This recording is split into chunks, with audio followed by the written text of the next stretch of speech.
Hello and welcome everyone to today's stream. Sorry if you can't hear me, I'm not actually sitting by my microphone yet. Alright, let's see if the stream is now actually live. Yes, okay. I'm having to use my phone for chat today again, so yeah. And if any of the moderators happen to come in later, they will handle the music. I do have music going on, but since I'm having to use my phone, since there's so many of these parts on my table right now, I don't have space for my laptop to be visible, so. I am doing well, little M. Welcome to the stream. Hope you're having a fantastic day too. For this live stream, I don't have any like goals, other than that, I would really appreciate if you do like what you see, to leave a like. Helps out a lot.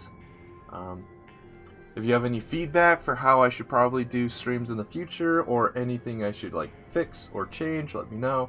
I know my stream overlay needs to be updated where it says stream schedule. That needs to be changed. I just haven't gotten to it yet. And I can see that the most recent YouTuber subscriber thing is updated. However, that's still not accurate because two wonderful people last night decided to put in the subscription for my channel. But because I didn't have Streamlabs open until today, it didn't say that. Yes, I need to update my, I need to update that channel banner too. There's a lot of things I want to update. That's also one reason why there weren't any videos from me this week. I do have videos still backlogged that I could release, but I was thinking about them the other day and they might not be the greatest quality. I might want to redo them. So yeah, alright, let's get into it. So as you can, well, I'm not sure how easy it is for you guys to see. I wonder if there is a zoom feature on my webcam. Oh well. Well, right now I actually decided, was it 2 days ago?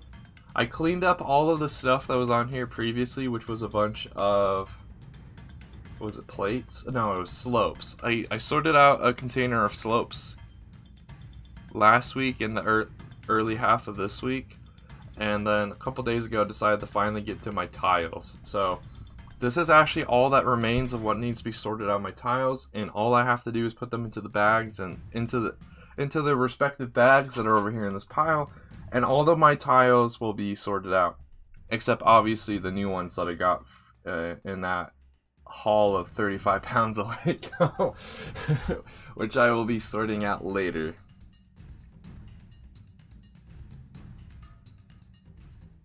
These ones right here, I believe, came from the Geonosian Sonic Cannon, I want to say. The Hellfire wheels, that one set from 2008, those wheels using those transparent dishes are actually just right here in this bigger pile. Along with all of these other large dishes like that are from my other snail tank sets, all those 2013 ones. So I ended up with 3 of those sets back in the day, which was nice. It was a good way, and it was cool because it got Jango Fett. So I have 3 Jango Fetts that I can do stuff with. All right, let's actually get stuff going on. I almost, I don't know about you guys, but sometimes I do put Lego on my bed. And apparently one of my sorted bags wasn't closed all the way, so I almost went to bed with a few of these dishes. I almost slept on top of a few random small dishes, which most likely would have broken them. So it was funny. You should jingle fit? What? No. I will not. Well, yeah, if anyone's curious, I finally remembered to do the pinned comment thing. So that pinned comment, if you take a look at it, is the Discord link. There might be some changes coming to the Discord. It depends of how tomorrow goes. I'm having a meeting with a few people tomorrow about some Discord stuff, and if everything goes well, there'll be some major changes going on. If not, then everything will stay the same, which is fine. Either way is fine with me. I'm looking forward to if the changes actually happen, though.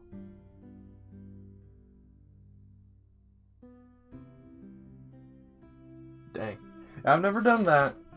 I usually keep the sharp objects off of my bed.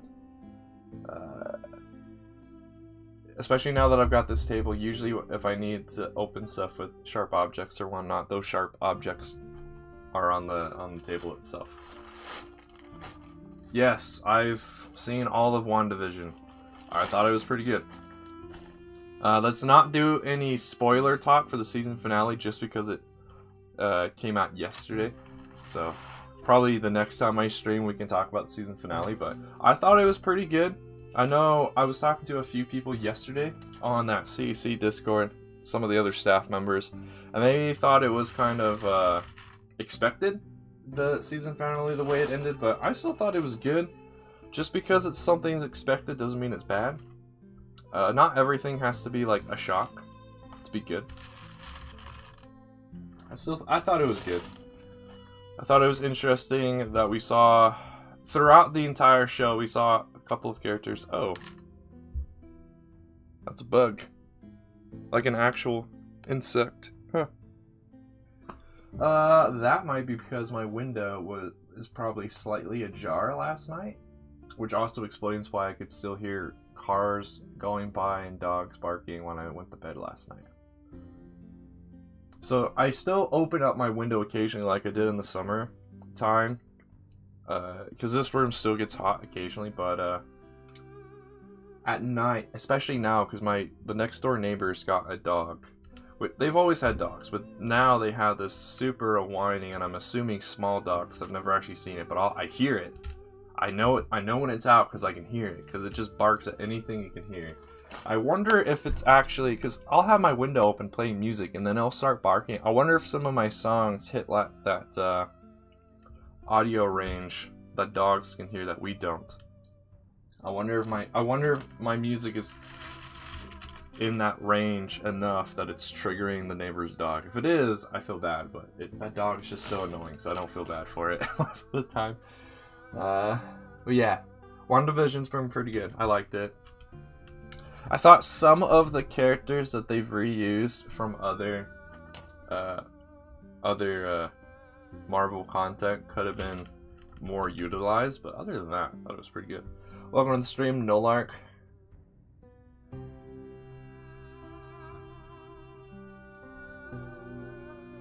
Yeah, like take for instance Star Wars. Since 4, 5, and 6 came out first, we already knew that Anakin was going to turn to the dark side. We just didn't know how or why. So that just because we knew a part of the plot that was going to happen no matter what, doesn't mean 1, 2, and 3 were terrible. It did mean that at some point we were to expect Anakin to fall to the dark side, but doesn't take away how awesome those 3 movies are, especially episode 3. I love that everyone has kind of gotten on the bandwagon that episode 3 is one of the best. Because when that one came out, when that one originally came out back in 2005, people panned it too, just like they did with 2 and 1. Obviously, 2 and 1 have a lot more issues with them than 3 had, but there was still a lot of criticisms about 3 back when it first came out. But it's good to see that. It's good to see that all that negativity has been removed from the prequels. However, unfortunately, it just seems to have been shifted to the sequel. So I guess we're gonna just need another set of films for all the hate to go to, because it just seems that the hate never goes away; it just moves. And I'm not saying that I think the sequels are incredibly awesome and whatnot. I'm just saying, like, the general hate that a portion of the community likes to give to like everything, because they just seem to like to hate things, has finally moved away from the prequels, which is nice, because at least those are the ones I care about the most. You have no interest in Marvel after Endgame? That's fair. By the way, if you guys see any accidental face reveals, I got a haircut recently, so my head hair, I guess I'll call it, is a lot shorter, but I didn't touch my beard at all, so I might look a little weird.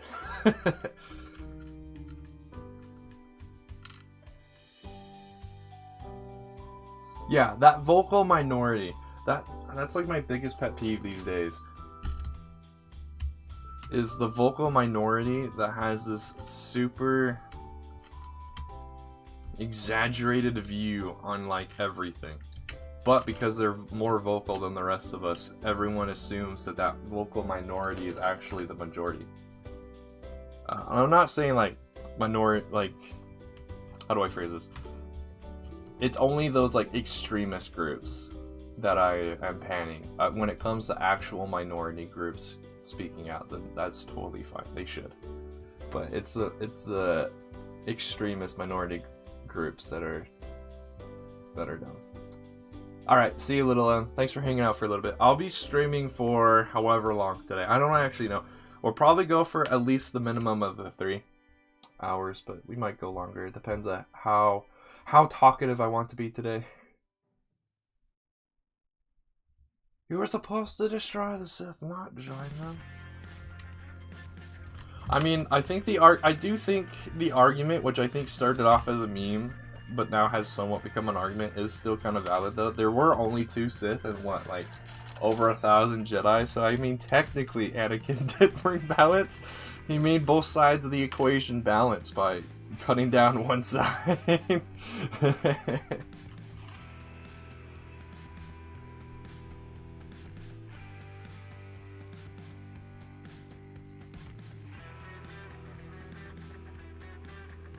Yeah, I could see that, Noel. It does get kind of, you could definitely get burnt out, especially when it comes to Marvel, how they're doing it now, where they're able to pump out a lot more content than they've ever been able to.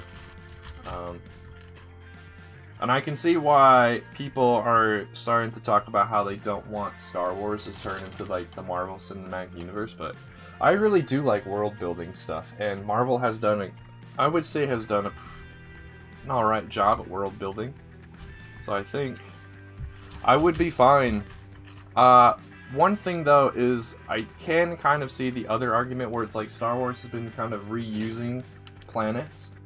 I mean, in the Mandalorian show, we visited Tatooine quite a bit, but I mean, Tatooine is known as like the scum and villainy of the galaxy location, so it kind of made sense why they went there a lot. Especially when you bring in the factor that's where Boba Fett was, and Boba Fett was going to be a part of the plot and the storyline, so it made sense that they would have to go to Tatooine because that's where he last was. But I do hope we get introduced to more planets and stuff. New characters. As much as I love seeing my favorite characters and characters that we've seen before, I would always love to see new characters. Like Frog Lady and Frog Man. I thought those were actually really awesome episodes. It was cool. I like the side quest kind of episodes, in addition to the main storyline, because it's world building. I like it.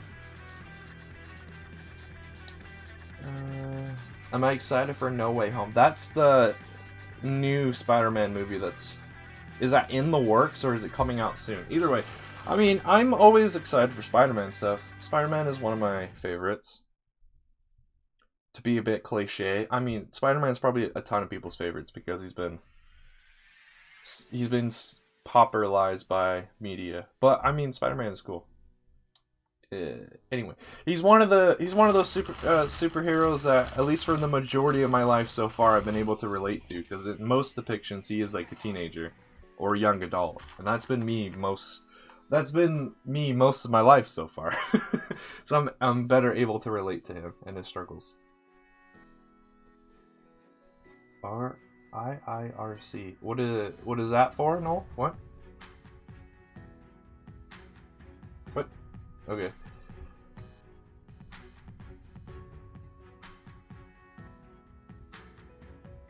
Actually, I don't know if there's a specific number of how many Jedi survive, because if the clones or the Empire knew that they survived, they did their best to go hunt them down.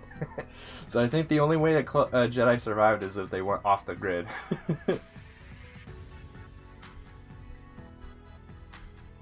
You're not interested in the deep lore. That I can get, yeah. If you don't really care for a lot of the lore stuff for Marvel, then yeah. amount of content they're producing these days would definitely get annoying.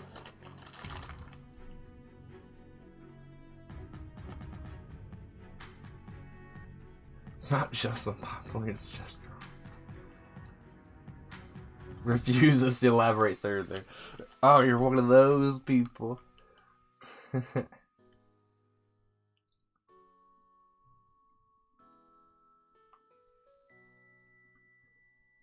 And then, going off of that part where you talked about the Inquisitors and Sith Assassins, those weren't technically Sith because they were still somewhat following the rule of two. So there's actually only 2 true Sith, whereas the rest were all pawns. Like take for instance Asajj Ventress, Count Dooku, and Sidious. Count Dooku was. I just was rewatching the beginning of the Clone Wars show the other day. Or rather last night while I was doing this, and I was listening intently to the dialogue because I was in a setup like this where I didn't have my laptop, so I can't visually see what's going on, so I was just listening to dialogue. One, it does sound it's very obvious from like the very first episode that Padme is introduced in the show. Well, after the movie, of course. I'm pretty sure Obi-Wan knew the entire time that Anakin and Padme had a relationship, especially because in the Malevolence episodes, Anakin refers to Padme as just Padme instead of Amidala or Senator, which clearly shows there's a deeper connection between the two, because they should have been addressing each other as Master Jedi and Senator or whatever. But they were both using they were both addressing each other by their first names. So, obviously a deeper connection there. Obi-Wan has a one-liner where he talks about how Padme knows her way around the Twilight, which she shouldn't, but she does. So yeah. Going back to Asajj Ventress and stuff, it's... From the dialogue, it is clear that Count Dooku was planning on using Asajj Ventress to dethrone and kill Sidious with, because he keeps referring to Asajj as his apprentice, whereas Sidious keeps referring to as like an assassin or student, or at least assassin, meaning that he does not see her as a threat. Until obviously we get to that episode of the space battle above Solus, where the time has come to dispose of Asajj Ventress from possibly becoming a Sith. So just because there were a bunch of Force users does not in the service of the Sith does not mean they were actually Sith. It's one of the reasons why we see Palpatine goes and attacks Maul and Savage, because he views them as enemies rather than as allies at that point, because they were trying to do their own thing, which could have upset Palpatine's plans.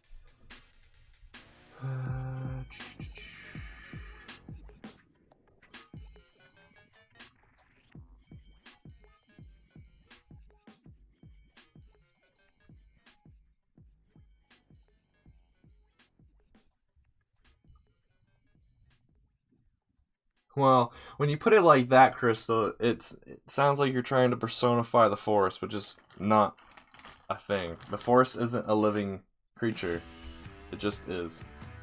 Well, I guess that's a good point. Is the living Force a single creature when the Force users and people die in the Star Wars galaxy, do they become part of a single creature called the living Force, or is the living Force made up of multiple individuals? Or is the living Force even alive?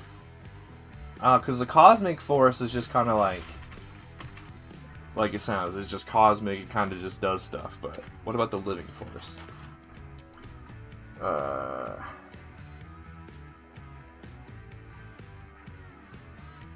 That is true. The Jedi and the Sith do not own the Force. In both Legends, and they're starting to dabble it within canon, there are other Force religions. We saw it in Rogue One. What are they called? I always forget how to say their names, but the blind guy and his companion, They weren't Jedi. They were part of a different Force faith. Force faith. But they did prefer. They did obviously. They preferred for the Jedi to win than the Sith, because that Force base that they were a part of, Force faith they were a part of, was more of a light side faith. Which shows that there are a lot of religious parallels between Star Wars and our real world, because there are lots of different religions in our real world. A lot of them claim to be the true one, and that's up to you to decide, obviously. And it was kind of the same with Star Wars. The Sith and the Jedi both saw themselves as the true and only, basically the true and only way. But in Legends, we see Luke and his son, Ben, go out when they get exiled for really dumb reasons. They go out and they go learn about the galaxy and stuff, and they learn about all these, and they go visit all these other Force faiths. And when they come back, Luke is able to create a much better Jedi Order that still had issues and stuff, because in the Yuzong Vong and all that good stuff. Or rather, I don't know. I may be getting that wrong. I do not remember exactly when in the timeline Luke was exiled and when the Yuzong Vong was a thing. I think the Yuzong Vong happened before, and then Luke got exiled. But anyway, at any rate though, it's just cool. And I think Disney canon rather is starting to get into that too. With, like, I know they touched on it in the Dr. Aphra comics. It's been talked about in a few other places as well that I can't seem to remember the names of at this very moment, but it's been interesting. And the different takes. I'm actually glad there are, like, these two different timelines. It's been interesting to see, like, how certain things are written differently by, like, different people, or, like, the circumstances have been changed, like Thrawn being now in the early Galactic Civil War time period instead of afterwards, like he was in Legends. I mean, he was in it the entire time in Legends, but he was gone for majority of it out there in the unknown regions, and then coming back years later after Episode 6. So it's interesting. It's been enjoyable to see a different take on it. Now, that doesn't always mean those different takes have been good, but it's just been good to see different takes on stuff.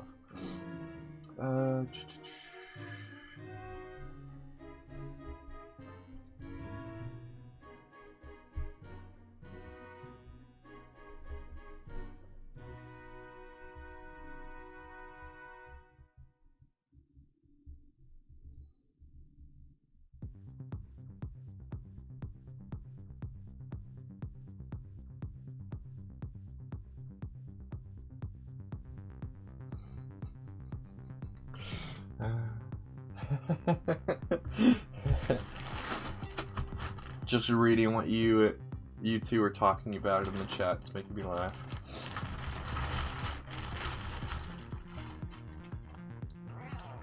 You two talking about it like the whole Star Wars lore is set in stone when it changes all the time. All right, let's see. I need to grab this bag. I've been going kind of slow with this, as my voice cracks. I've been going kind of slow with this. My apologies. I'm hoping to get around to some of these other containers that I have from when we were doing Phase 2 sorting back at the end of summertime. That way I have the containers space to better organize how I have the new wave of Lego parts, so I can actually sort this.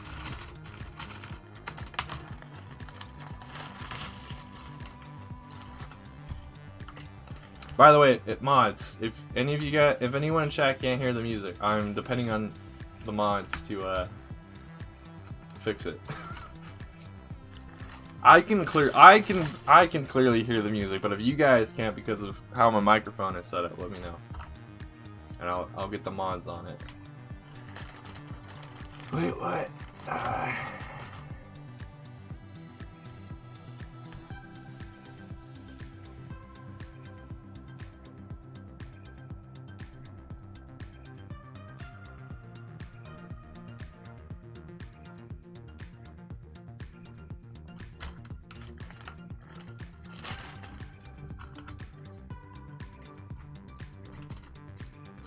I mean, Star Wars has had retcons in it since it was conceived.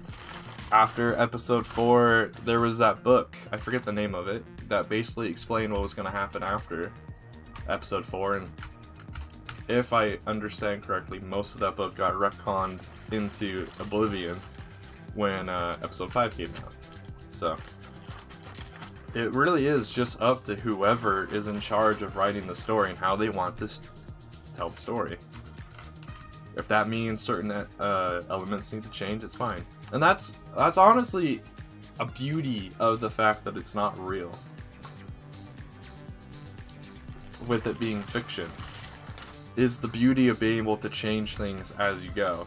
If you come up with, hopefully, a better idea of how you want a story to be told.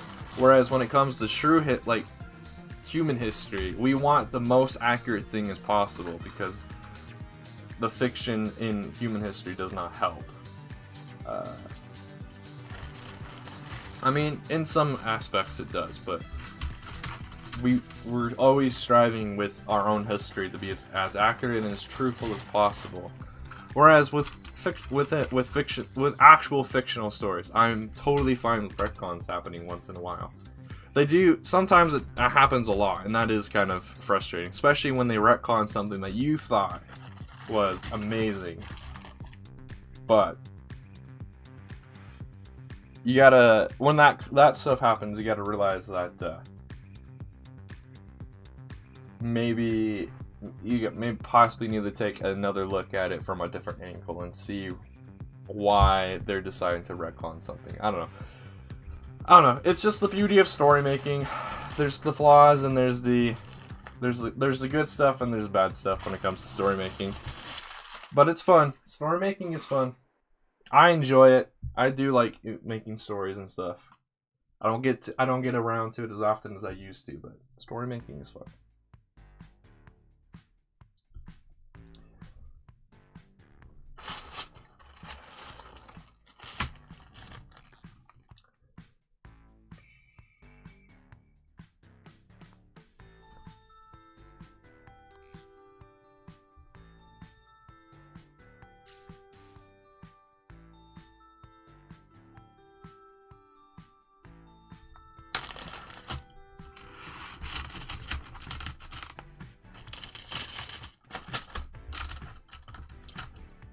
Speaking of story making, one of the ways I'm gonna sneak that into my mock building and stuff, and my overall storytelling is whenever I come across episodes in the Clone Wars show or just Star Wars in general, but mainly the Clone Wars show or Clone Wars period in general, since it's my favorite, I'm going to use my story making abilities to expand upon the story. So, like, for instance, I don't think in that first episode, Ambush, with Yoda, Thyre, Jet, and Rias, when they're going to go visit the King Toydoria,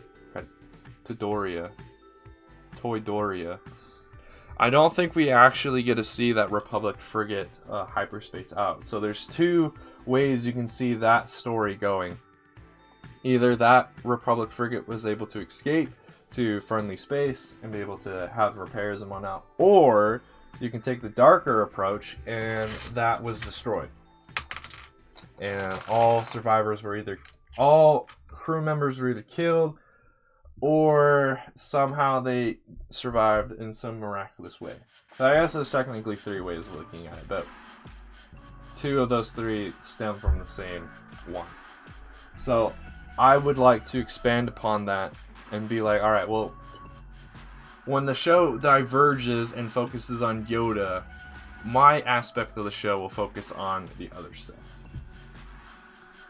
With either stop motions, or with mocks, or with me just writing out a story and then just holding on to that until I can do something with it. Alright, where is the bag for my 1x4? I think it's buried under this stuff. Yeah, there it is.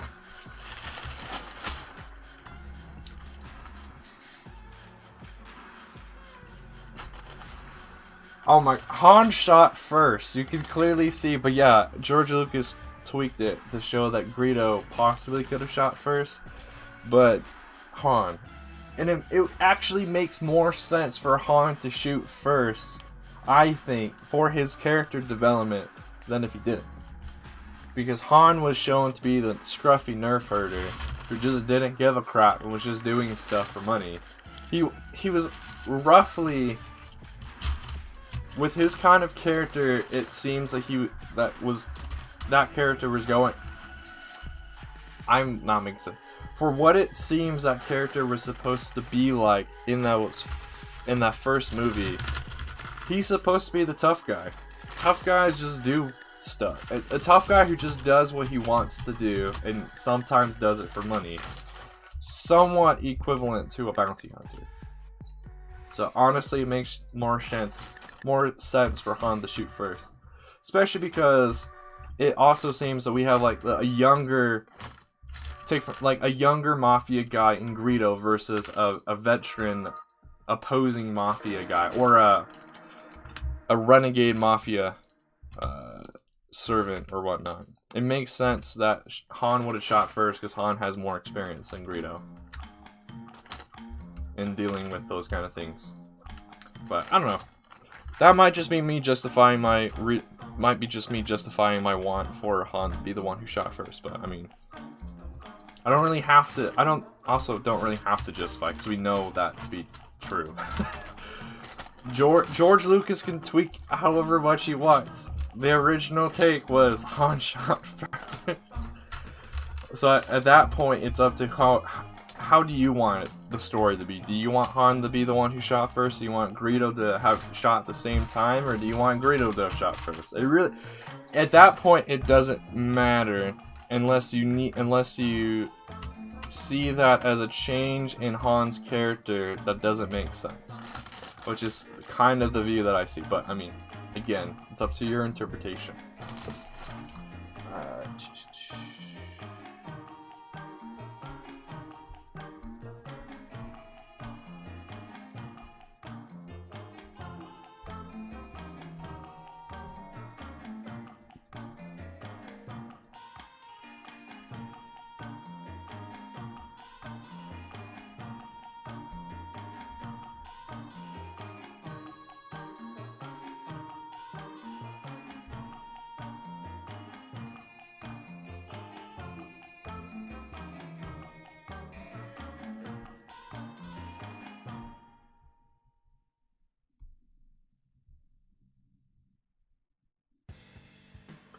I didn't know this until recently. Did you know the actor, it was a female actor who played Greedo? I had no idea. I was under the assumption it was just another dude. But no, it was a female. It was a female worker, what the heck? Female actress who played Greedo. I thought that was cool.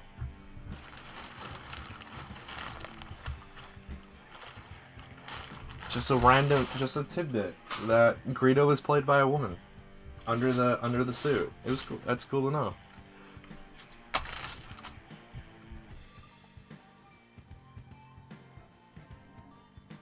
That is true too. I heard that if I remember reading the post correctly, yeah, it talked about how she had a hard time with the mask and stuff, which makes sense. It was back in the 70s, so it makes sense that there would probably be difficulties with like the cosmetics and stuff, especially because it's Star Wars, and Star Wars is populated mainly by alien creatures, so it makes sense.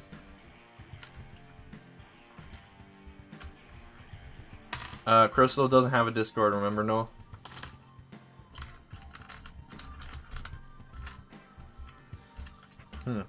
I promoted the stream in multiple Discords. I was hoping for more people. Maybe people just aren't awake yet? I don't know. By the way, no, I'm excited to talk about that stuff that we're going to talk about tomorrow. I hope we're able to do it. If not, I'm fine. However the talks go, I'm fine with it, but I'm super excited to see if we can move to that thing. Because I think it would definitely benefit all of us, but of the four of us who are talking about doing, I think it would benefit you and me the most. But I think it will still benefit all of us. Plus, we could eventually probably also include other people in it as well.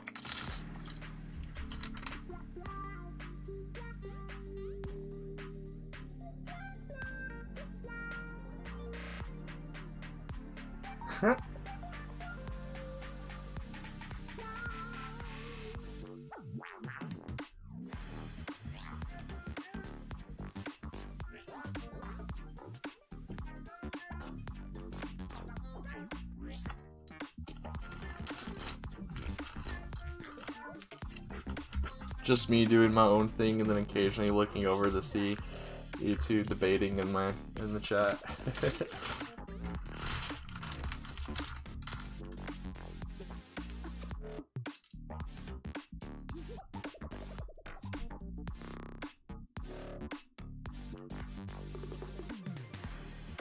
Well, I mean, speaking of that, that's one of the reasons we were able to see Ayla Secura in episode 2 and episode 3, because George Lucas read the comics based off of Quinlan Vos and Ayla Secura.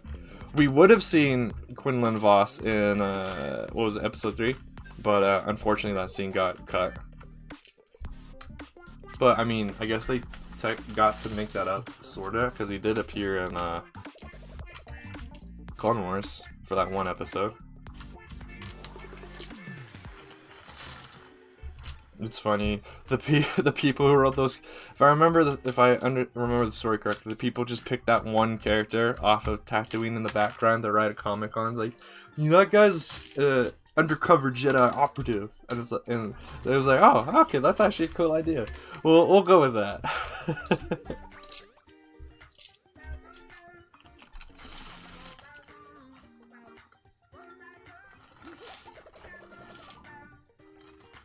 I didn't say before episode 1.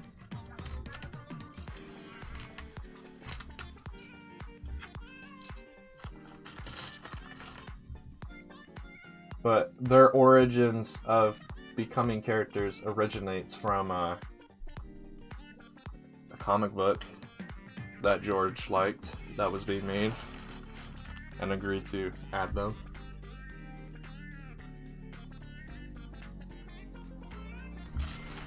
Stop promoting other people in my chat, no! Nah, I'm kidding, you're good. You're good.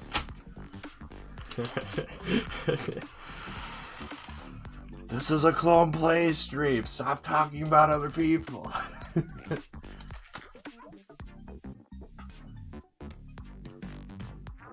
You know, how do we know that, though?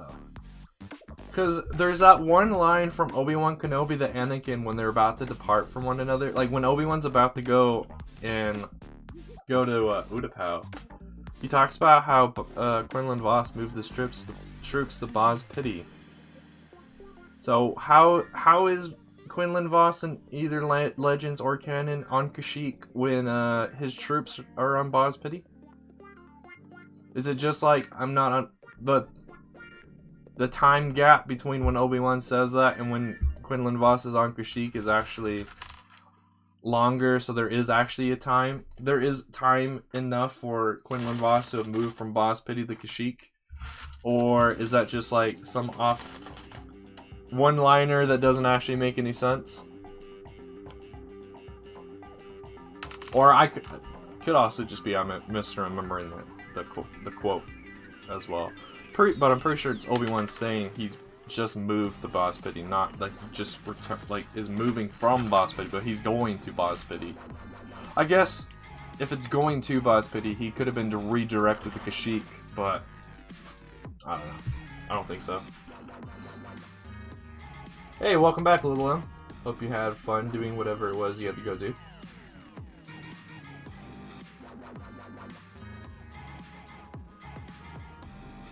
Yes, Ayla Secura was Quinlan Vos's Padawan.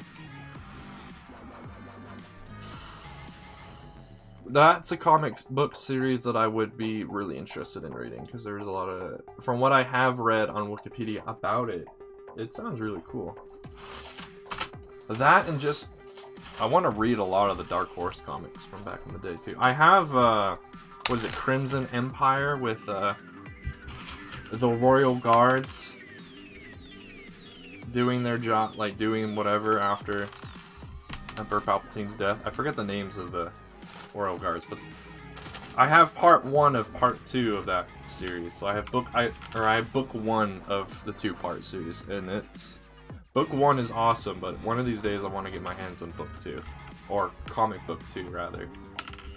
I think there's only 2. There might be a third one, but because the first one ends on kind of a cliffhanger.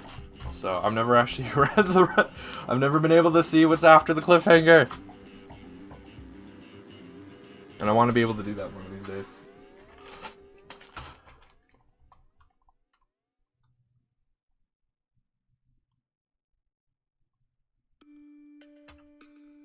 Yeah, like, we have no idea. That's one of the things I would clarify in my storytelling, Crystal, if I ever got to that point. Like, doing, like, side tangents from episode... Whenever I get around to doing, like, the side tangents from episode 3, I'll expand upon that. So, like, when Obi-Wan says that, it would cut, and we would see Quinlan Vos and his troops.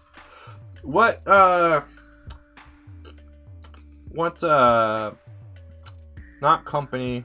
Dang it, what's the word? Not Battle Army or Sector... Well, I guess Sector Army. Well, I guess Battle Army and Sector Army are the same thing. They're just... One is the Legends term and one is the canon term. What clone unit was Quinlan Vos in charge of? What were their markings and things?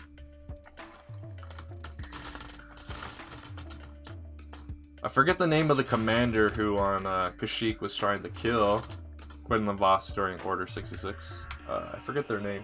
Was it Keller?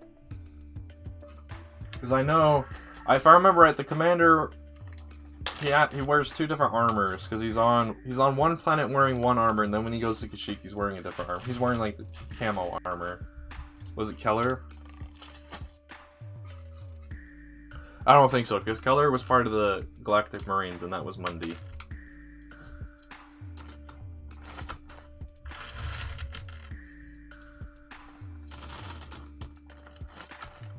Oh, going back to what I was talking about earlier about listening to the dialogue of the Clone Wars show, at least in the Clone Wars show, yes, I agree. I full-heartedly agree with you even more now, Noel. I am pretty sure the 501st was a subunit of the 7th Sky Corps. It has to be. With how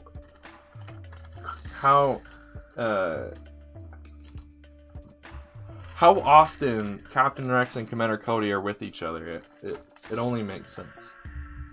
Because there'd be no reason for those 2 leaders to be with each other that much.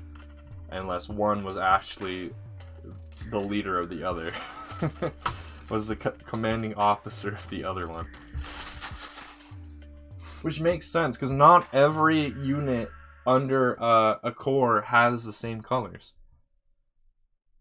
The problem is I think we're so used to seeing all of these different battalions and stuff with different colors that we also think that each corps and each every company and every corps has the same colors of that particular unit, but that's not the case.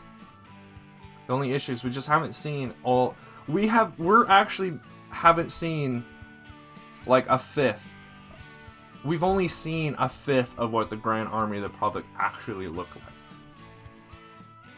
Because I did the math the other day and tried to piece it, or like a couple months ago, I did the math and I tried to piece it together in an Excel spreadsheet. There are so many companies, so many battalions, so many corps, and a few sector armies that we just know nothing about. As far as I can tell, in either Legends or canon. We just know nothing about them. Especially in canon, because I was mainly doing it off of the Clone Wars information. Clone Wars show information and the things relating to canon at that time. We know zip about a majority of the Clone Army, and especially how they looked.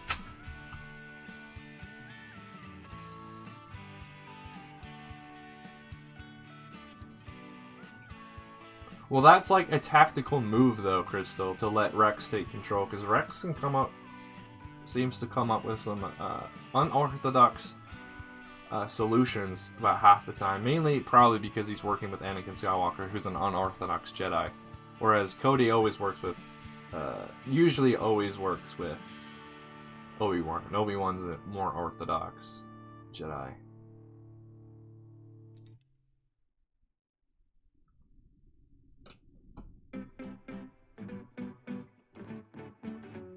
Wait, when does Obi-Wan say Seleucami has fallen? The beginning of episode 3, or at the end, or what?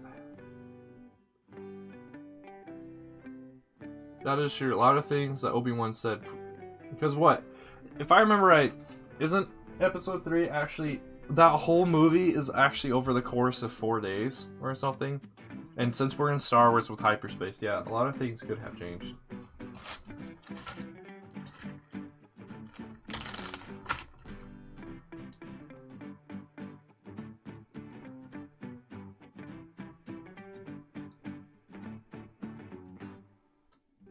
You think so? That's an interesting thought. No. One thought I did have when rewatching Rookies last night, though, or listening to Rookies last night, is it somewhat doesn't make sense. How long was Domino Squad on the Rishi Moon base before it got attacked?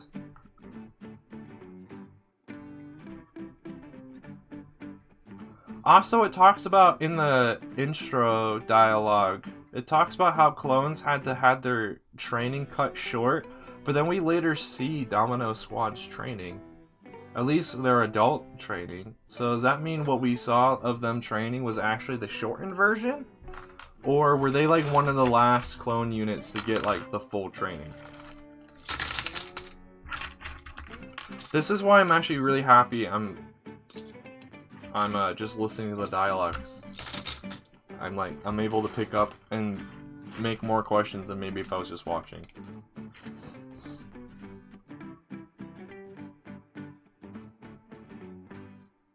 In Legends, it was over 2 months. Who said it was over 4 days then? I have no idea. I'm just saying, that's what I heard, but I don't actually know if that's true or not. I don't remember. I believe it was someone saying that George, so it was a second-hand account of George saying that it was actually only over 4 days. So, I don't know.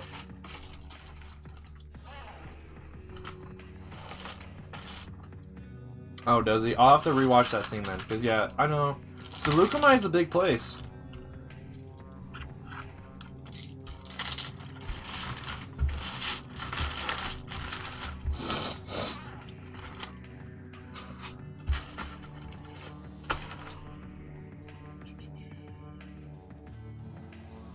It says there's 6 people watching, but it's just you two talking.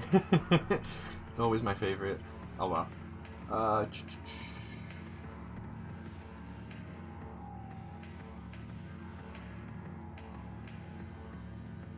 I mean, there were clones being produced all the way until the end of the war. But because it takes 10... What was it? It takes 10 years for a clone to become a full adult. In the same time period, it would take a regular human to become 10. Most of the clones well, the depressing thought is if you do the math, well, actually, now that I'm thinking about it, those embryos we see of clones in episode 1, or no, episode 2, yeah, no, those. Who knows what happens to those, because those embryos would have only had grown up to be clones that resemble the age of what, like 6? Possibly? And the clone production facilities in Disney canon was shut down like almost immediately after Clone Wars. Also means the Republic spent... what was it? There was that one episode where the Senate was debating on ordering more clones of like 3 million. So that 3 million clone order was wasted. Unless that meant buying more adult troops, basically. But if it meant like buying an actual 3 million more from embryo to adult, like the whole process up, that whole order was wasted. Because those clones would not have grown up in time to actually contribute to the war at all. There are so many things. If you just like, if you expand just a little bit on some of like the random, like basically one-liners, and or just expand a scene like the one I'm talking, like the ambush one I talked about earlier with that Republic frigate. You can make Clone Wars even darker than it was originally intended for. Because, yeah. There were a lot more clones that most likely have died than you probably think, unfortunately. Or you can change the story and make it a lot more lighthearted. But my storytelling, I'm going to try and make it a lot more realistic. So, yeah.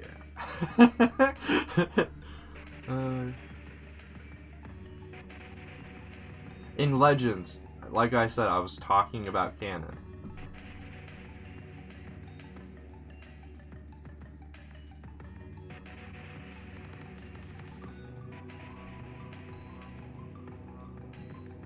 Yes, those are only Legends. In canon, the only production place in canon as of right now has only been Camino.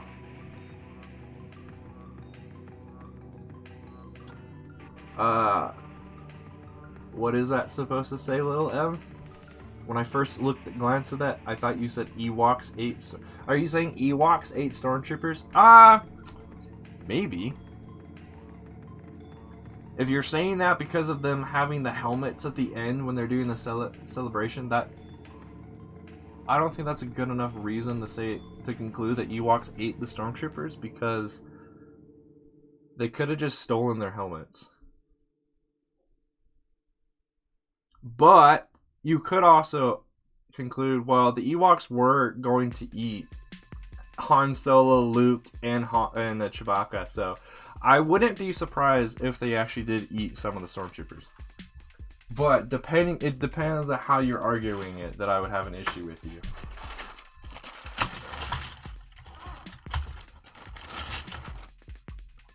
Yeah, they tried to eat Han, Luke, and Chewbacca. So yeah, I would not be surprised if they did try to eat some of the Stormtroopers.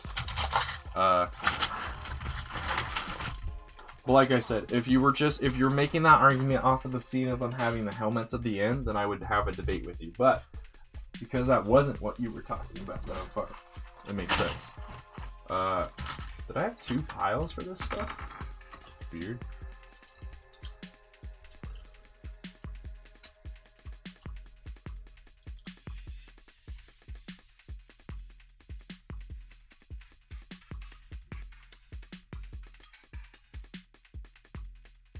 I believe in Disney canon, a unit meant 1 trooper.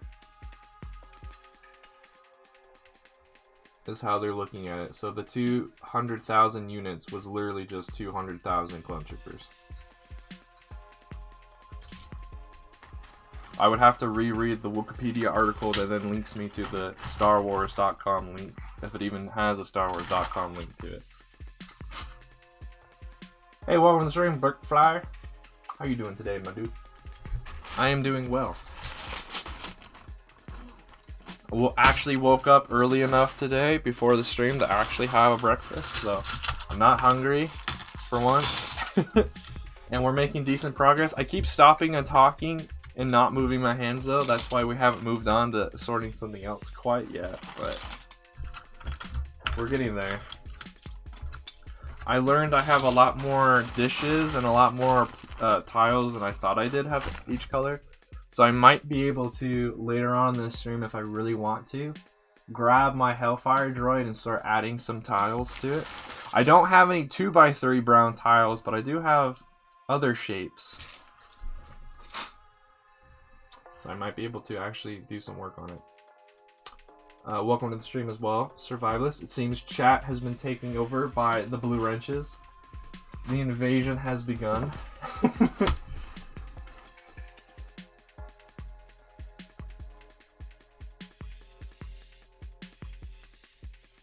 Here's a question. I asked this question on the CSC server. How many pilots are there for an ATTE walker? Not ATT. ATTE walker. Is it 1 or 2?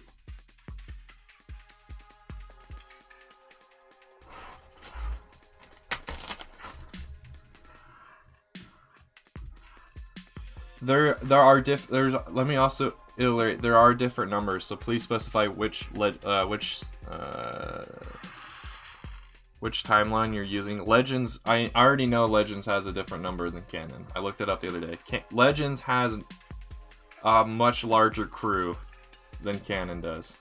Because in Canon, if I remember right when I looked it up, it was like 1 pilot who controlled literally everything, and then they had the gunner on top for the mass driver, and that's it. Legends, there was either like 1 or 2 pilots, a gunner for each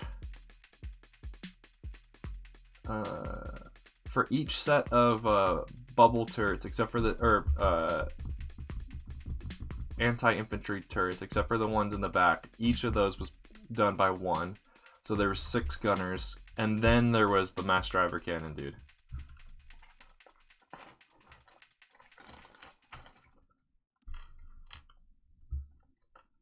ATT is 2.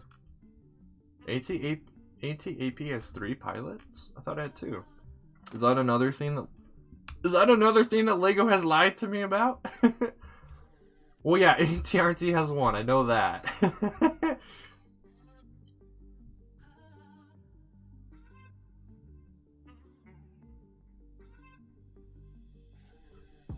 Yeah, in Legends it makes sense for the ATT to have a larger crew count than we see in canon. I'm just curious because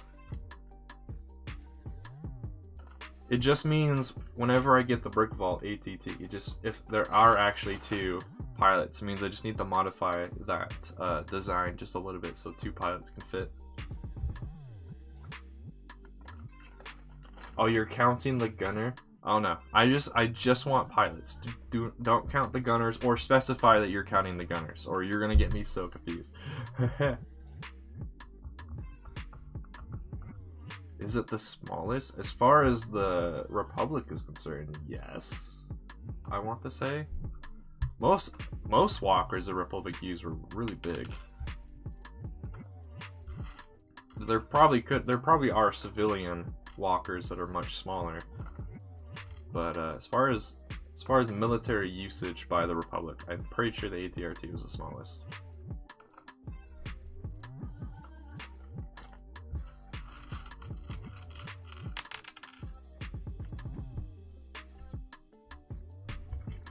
Either way, it wouldn't be that hard for me. It's either just go with the 1 pilot, which is fine, or if I go with 2, I just need to slightly modify the ATT Brick Vault.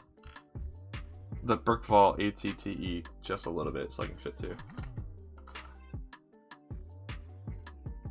All-terrain tactical enforcer brick flyer. Any walker that starts with AT, the AT always stands for all-terrain.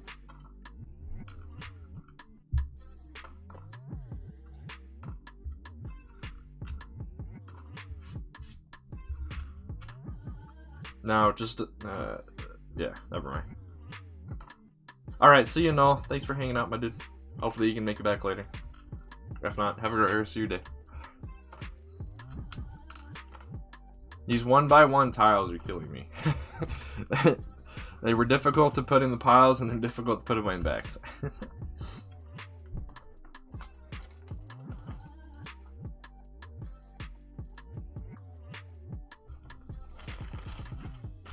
I mean, I agree with that, Crystal. For a long time, I never had enough figures to do that, but I'm at the point where I have enough figures. When it comes to like the troop transport part of the ATT, I wouldn't put any figures inside of that if it was closed. But I'm pretty sure the ATTE from Brick Vault has like better side viewing of the inside cockpit part. So, and I have enough minifigures at this point that I'm fine using my pilots and stuff. I do need to get a few more though. I don't have a full squad of pilots yet in either realistic or animated style.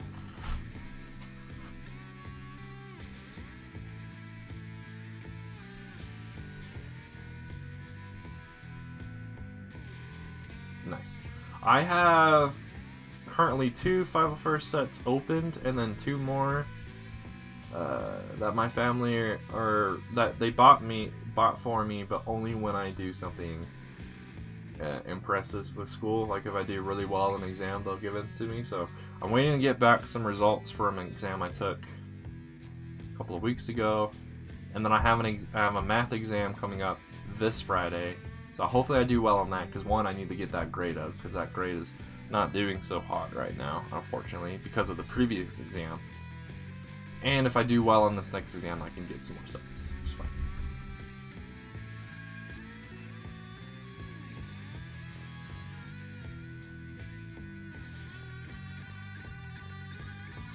I'm not sure, Crystal. I think the idea is if there are ARFs available, they will take care of the ATRTs because ATRT was meant as a reconnaissance vehicle, and ARFs are advanced recon.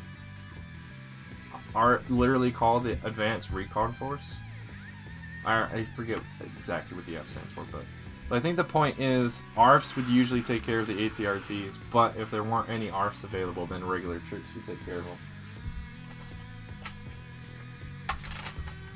I think that's the reason why when we get to Unbara, we can see the advanced ARFs are taking care of the ATRTs, whereas you don't see any normal helmeted troopers on them. It's the job of the ARF.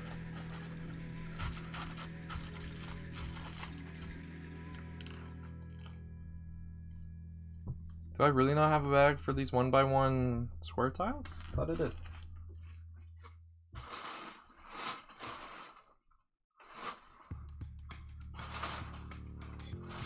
Weird. Alright, well, time to grab some additional bags. Because I got additional parts still just chilling out here. And then I'll grab a different thing.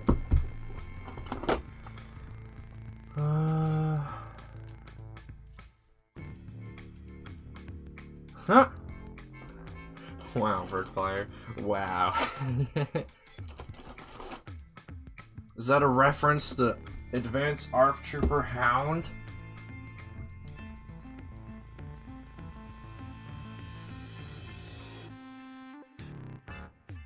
Which is funny because I've never. I don't think we have any media where an ARC actually goes on a recon mission.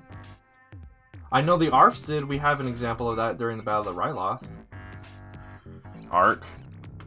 You got Stark and Razor going with Mace Windu on basically a recon mission for most of that one episode. What? Oh, you're a genius. Only an idiot would spell genius like that.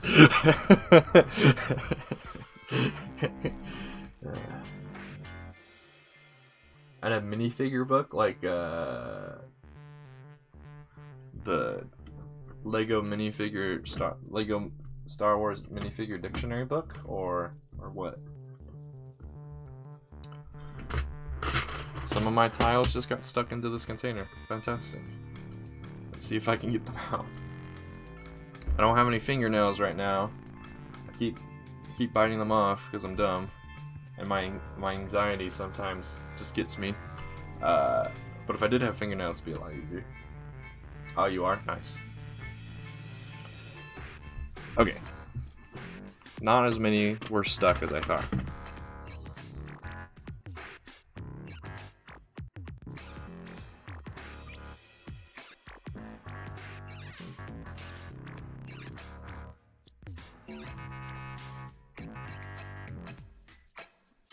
You're right.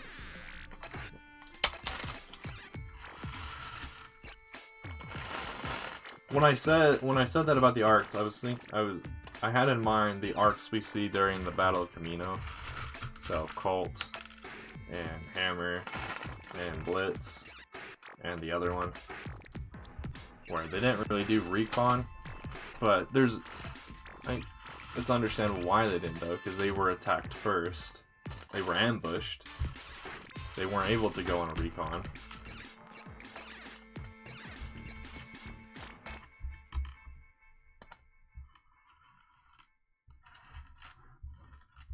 Dear Mr. It's doctor to you.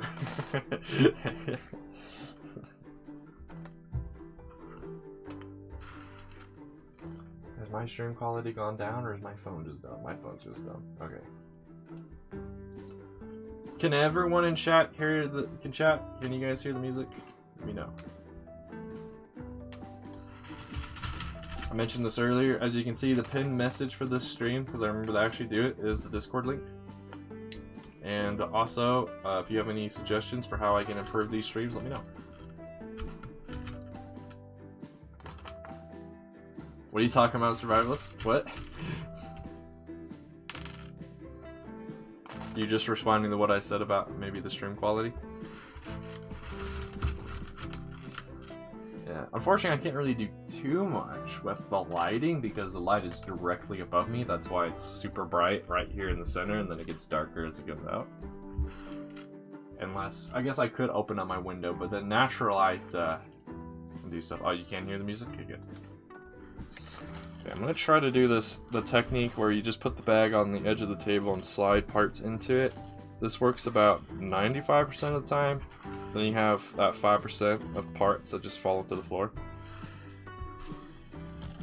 This will definitely make it easier to get these small tiles taken care of.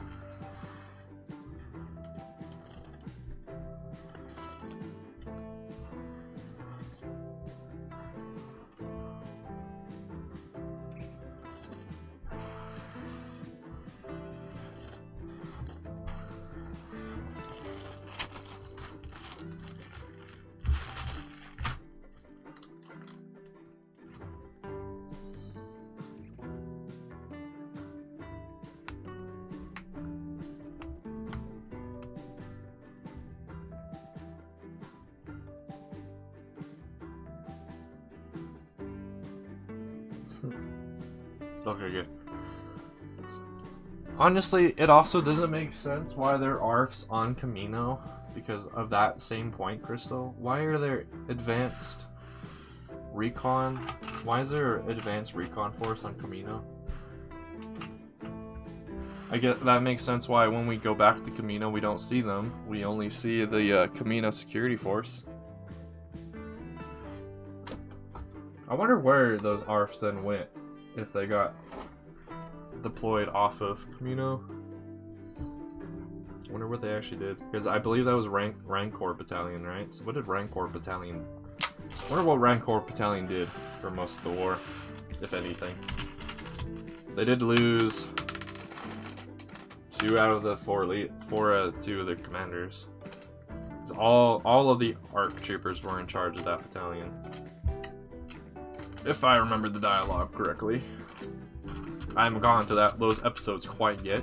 My rewatch, I didn't finish all of season 1 last night. I didn't get the right lot. I just got to the episode where Newt Gunray was captured and Luminara and Ahsoka have to take on Ventress and Green Company. So.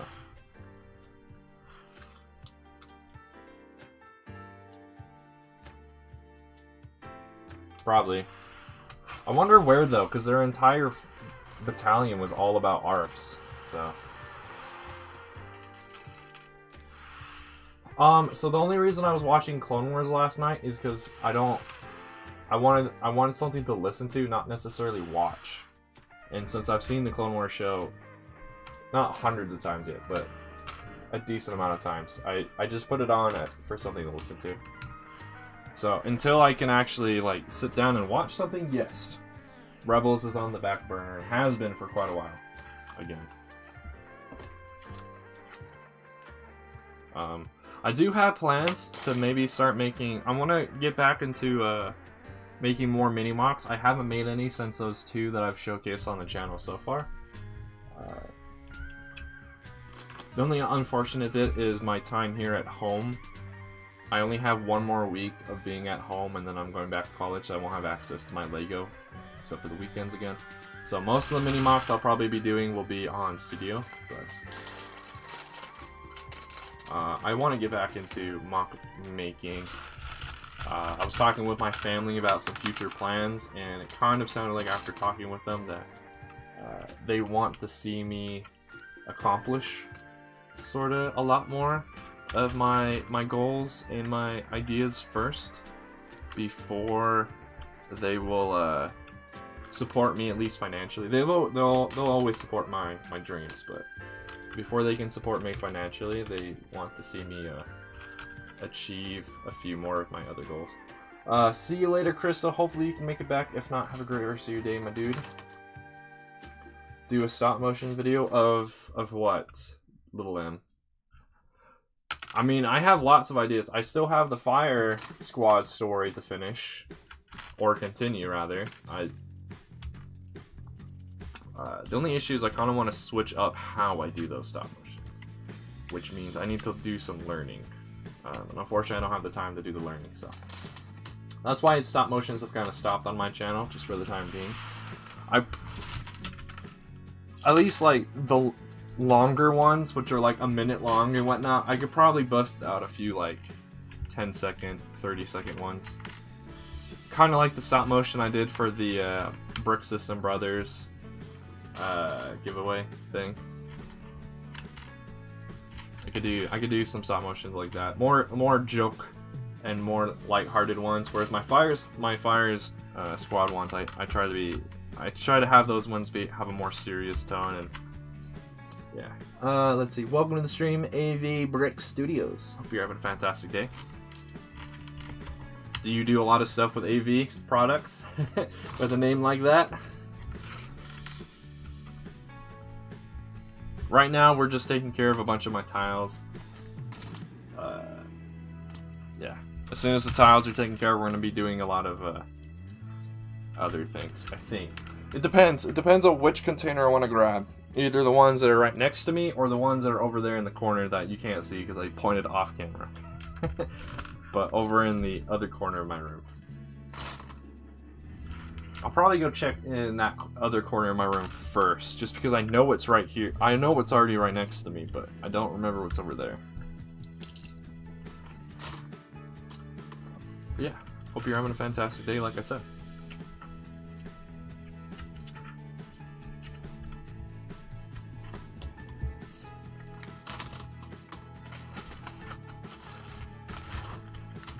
Any of you guys know how to use a blender or Mechabricks?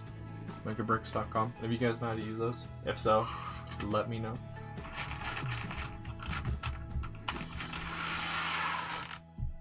I like how I have one of these giant tiles.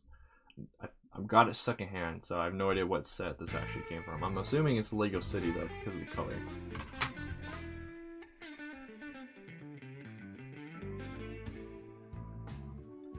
Alright, man. See you later, Brickflyer. Thanks for hanging out. First letter of your first and last name? Okay. That works.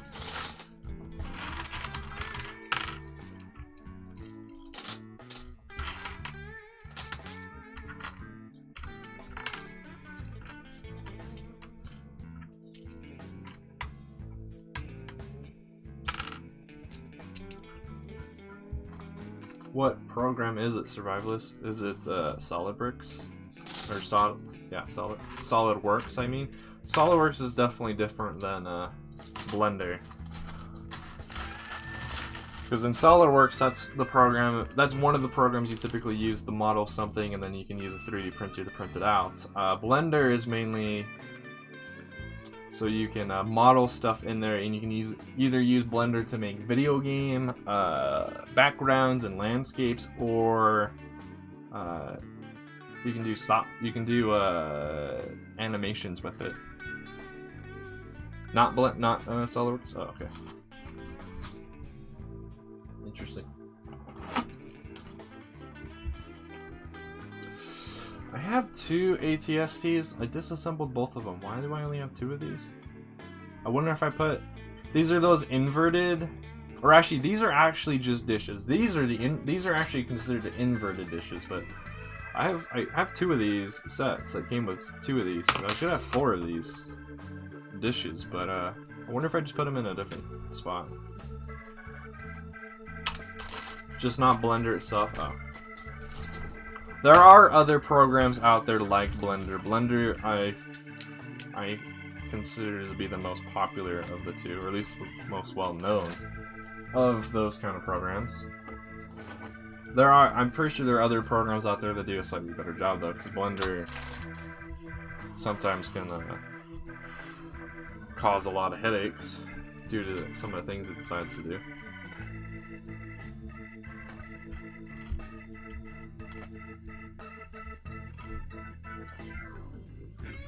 Alright, I think the last pile I'm going to actually put into a bag are these large inverted dishes, and then the rest of these things will not get a bag just because they are too small of a pile for my liking to receive a bag.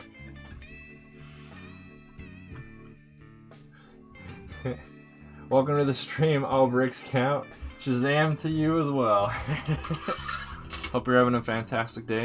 I popped into your stream last night. Wasn't able to chat or hang out for too long, but I was a night. That set is really nice that you were working on. It's one of those sets I want to get for myself one of these days. I didn't have the money when it first came out, so I'll have to just shovel out more because of how expensive that set has gotten. Yeah, how you doing today? I am doing a somewhat menial task of just doing some sorting, like the stream title says, but hopefully the conversation makes up for that. Let's see, now I gotta grab the box that I put this stuff in. Which means I gotta stand up. I'm hoping soon to be able to change how my setup is like in this room. Soon as in like a few months from now. I would definitely wish for sooner, but sooner is just not gonna happen. Is this the container I want? Is this one full of tiles or? Nope, that's plant stuff. Okay. I need the other container. Which also has stuff in it. This probably has bricks. No, this has that stuff. Okay. Do I not have a container for? Oh, give me 1 second. This, since I'm standing up, I can take care of this side. Apparently I forgot to take out that nursery rhyme.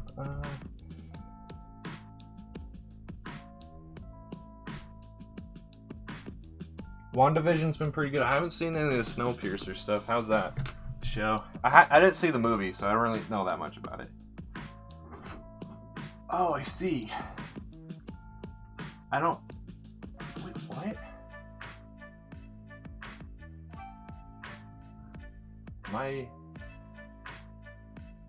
just blind? What? 1, 2, 3, 4. Where's my 5th container? Oh, yeah, I am just dumb.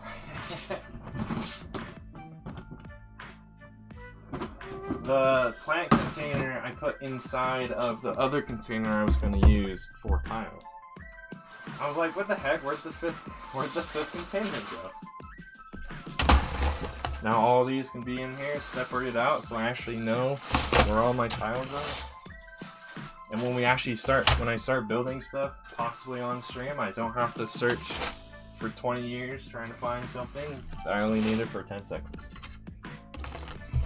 Alright, now let's put all this other stuff in here and we can start working on something else.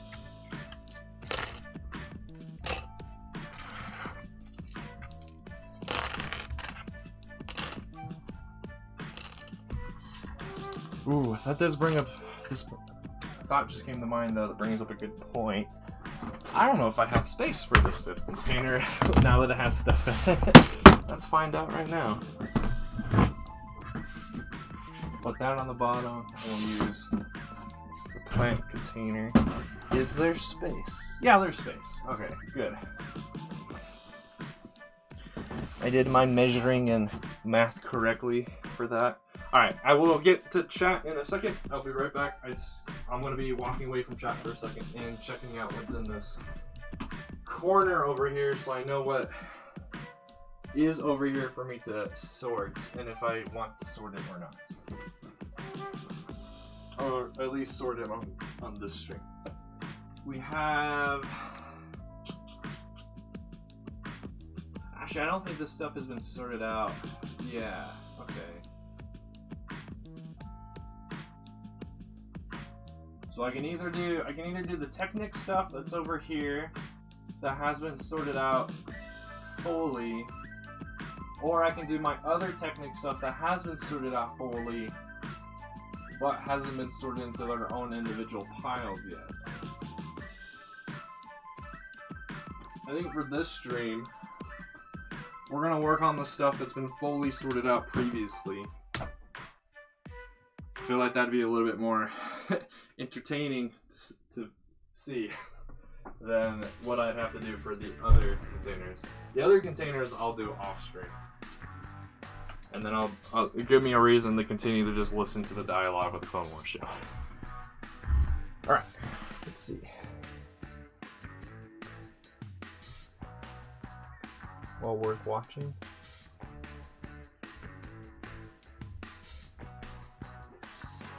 Netflix exclusive. I guess that works out. Doesn't Amazon own Netflix?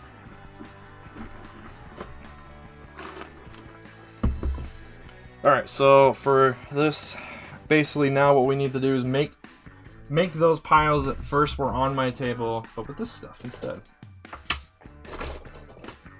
Which will be very handy, because honestly, I use a lot of variety of what I consider as special parts, things that don't fall into your typical category of slope, tile, plate, or brick.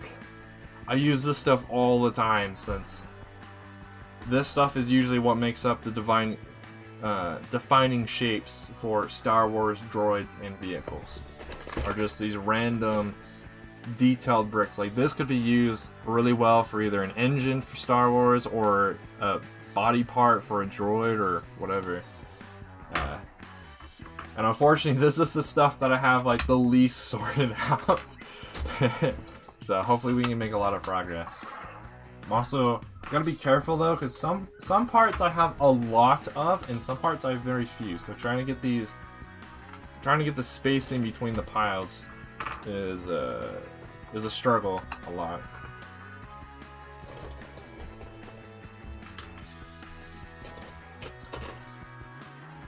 The most I know about Snowpiercer and that kind of stuff is the film theory video on it, where Matt Pat was doing a theory that Willy Wonka is the one guy from the movie. It was like, what? How could Willy Wonka turn into such a monster? But I don't know. It was an interesting video to watch. Other than that, I don't know that much about the Snowpiercer universe besides watching that one video. And unfortunately, that one video wasn't enough to spark my interest into watching it or learning more.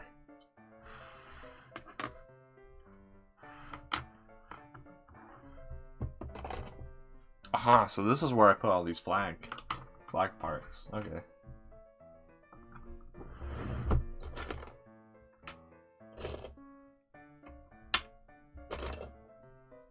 I need to add more classical music to this playlist, because I know a lot of classical music, because of just how old it is copyright free. And there's a lot of good classical music out there, and just to have something to listen to in the background, I think it would be good. I was thinking about doing it the other day, but then I just got lazy and forgot.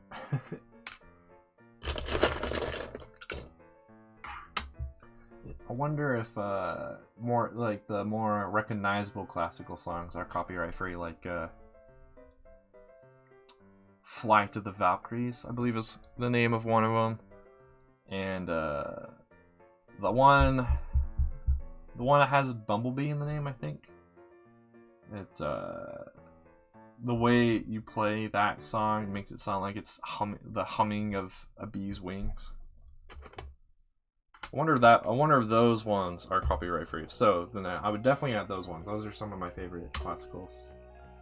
Mainly because they're the most used ones, so I can hear them more often, so I actually recognize those ones. There's a few others that I know of that sound really cool, but I'd probably just find like a playlist of just a bunch of classical music and then just listen to it. And if I don't like a song, just remove it.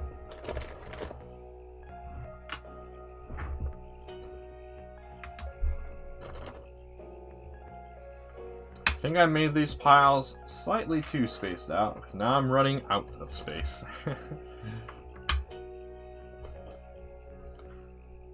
Is there anything going on in the news people want to talk about?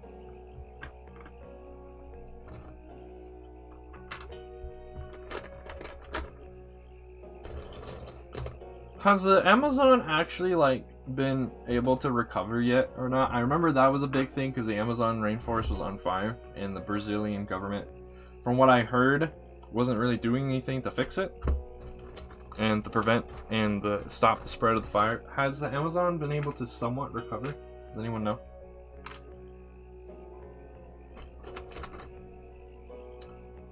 One thing I do like is I recently bought a bunch of these chopper bodies that are the short astromech body parts. They're actually really nice.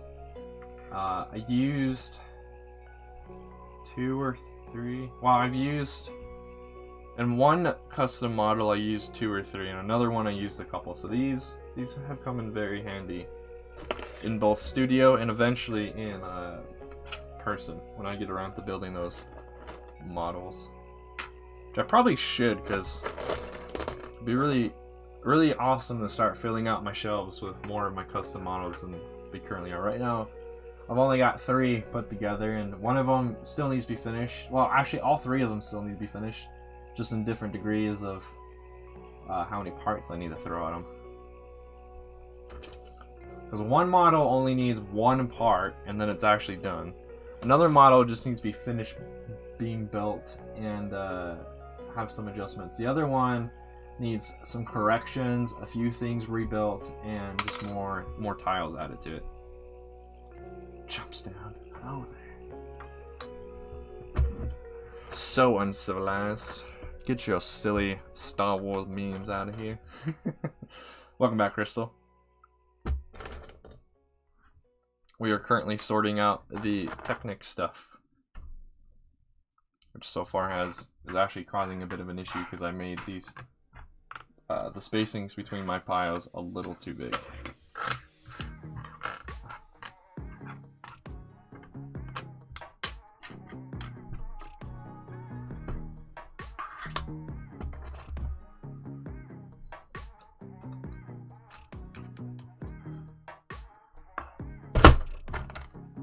What's interesting is like some of these parts I have a few of just because the set that they came from has like a couple of them in them, like these parts. I have a ton of these what are not chrome but more of that silver color hexagonal clip part, just because I have a ton of the 2013 Clone Trooper vs. Droideka battle pack, and so there was 2 in every one of those sets, and I ended up with like 13 of those sets. What set is that actually? What's the set name? I don't know set numbers off the top of my head, so what's the name of that set?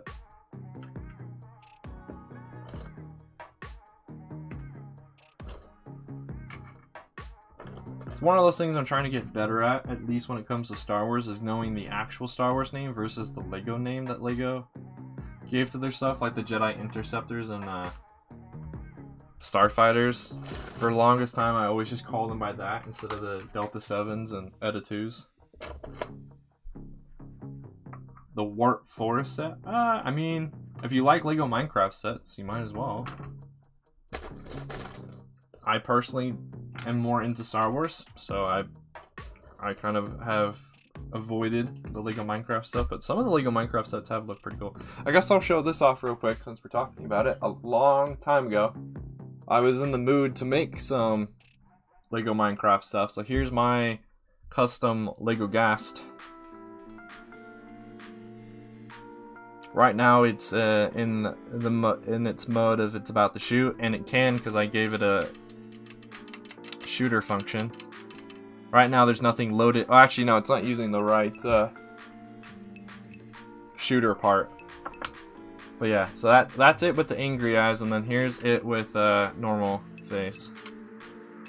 Oh yeah, that's what it is. It doesn't actually shoot anything, but in order to switch it out into its passive mode, you push a thing in the back, a Technic axle in the back, you can pop out the mouth, put in the neutral / passive face, and then this part pops off.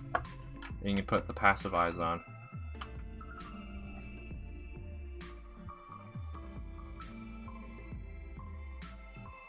Yeah, this is roughly minifigure scale.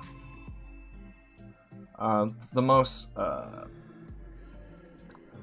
unstable part are the tentacles down here, so I never touch the tentacles down there ever. I'm gonna put this back in angry mode because that's the mode I like the most. Well, I like the passive mode the most, but I've left it in this angry mode for so long. I'm used to seeing it in that mode on my shelf, so put it back into that mode. I used to have a part for the mouth that would actually shoot something, but I think I disassembled that because I didn't want to lose the part that was being shot all the time, so. Really? The Wart Forest has a lot of dark red? Is that because of the Nylium?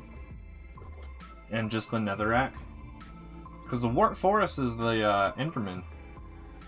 Is, as far as the quasi-lore that people are calling it, is the Enderman in that area, the Enderman being in that area has warped the forest. Because it was from inference, it was originally a Crimson Forest, but because the Endermen have been in there for so long, they've started to warp it to match more of the end.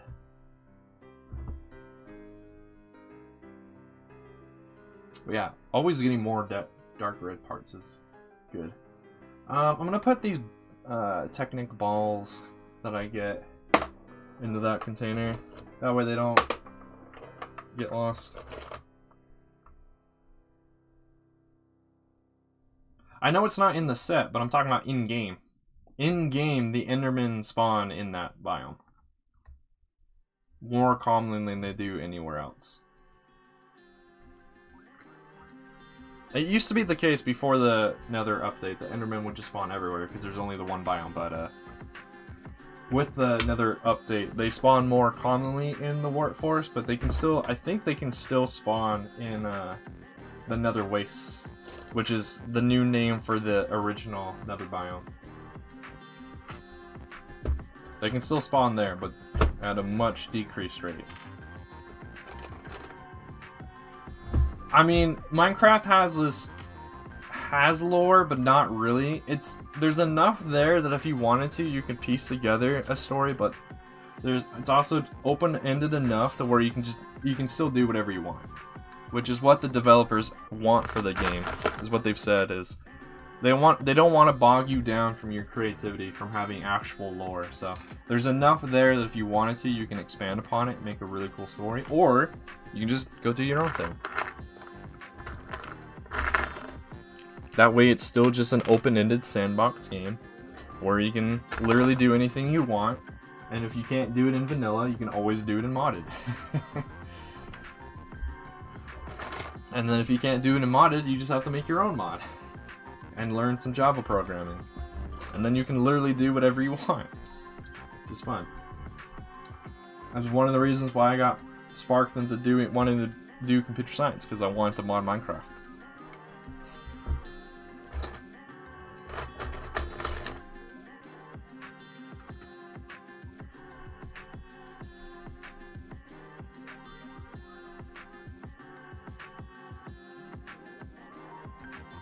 Well, you can either, option A, just keep saving up until you have like a ton of money in points, or you can just spend.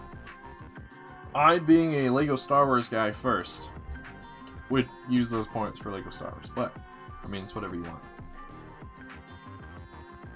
There are indeed sets outside of Lego Star Wars thing that I would want.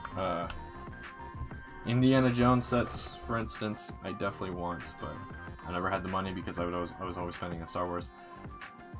And at that time, also Bionicle, but I've since stopped that.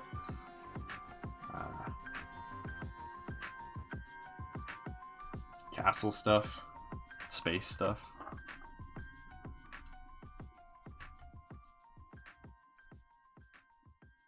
That's a good option too. Get more parts. If anyone's interested, the DK company or person, whatever you want to call them, is currently doing a 25% sale off of all of their products, I believe it is. And just to show you what that means, let me grab a few of my DK collectible products that I recently bought before the sale. And I probably won't be able to use the sale at all because I don't really have the monies right now to be able to do it, and I don't have any projects in mind to be able to use this stuff. But yeah, so if anyone's interested, I guess here's some free advertisement for them, but I mean, I really like their stuff. I'm gonna have to take this thing off, but so DK Collectible is the company that I bought these torsos from. So that's what a 327th torso looks like. Keep in mind, all the torsos come with white arms. I modified this guy to give him yellow arms. Here's what the back looks like.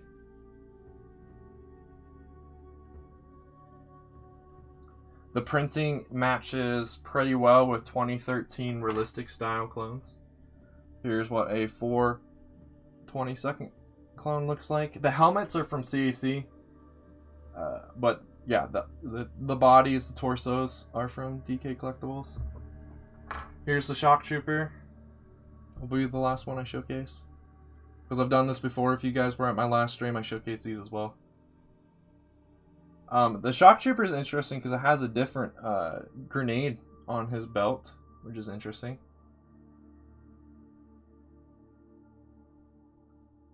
But I'm pretty sure that's still accurate to the lore, so yeah.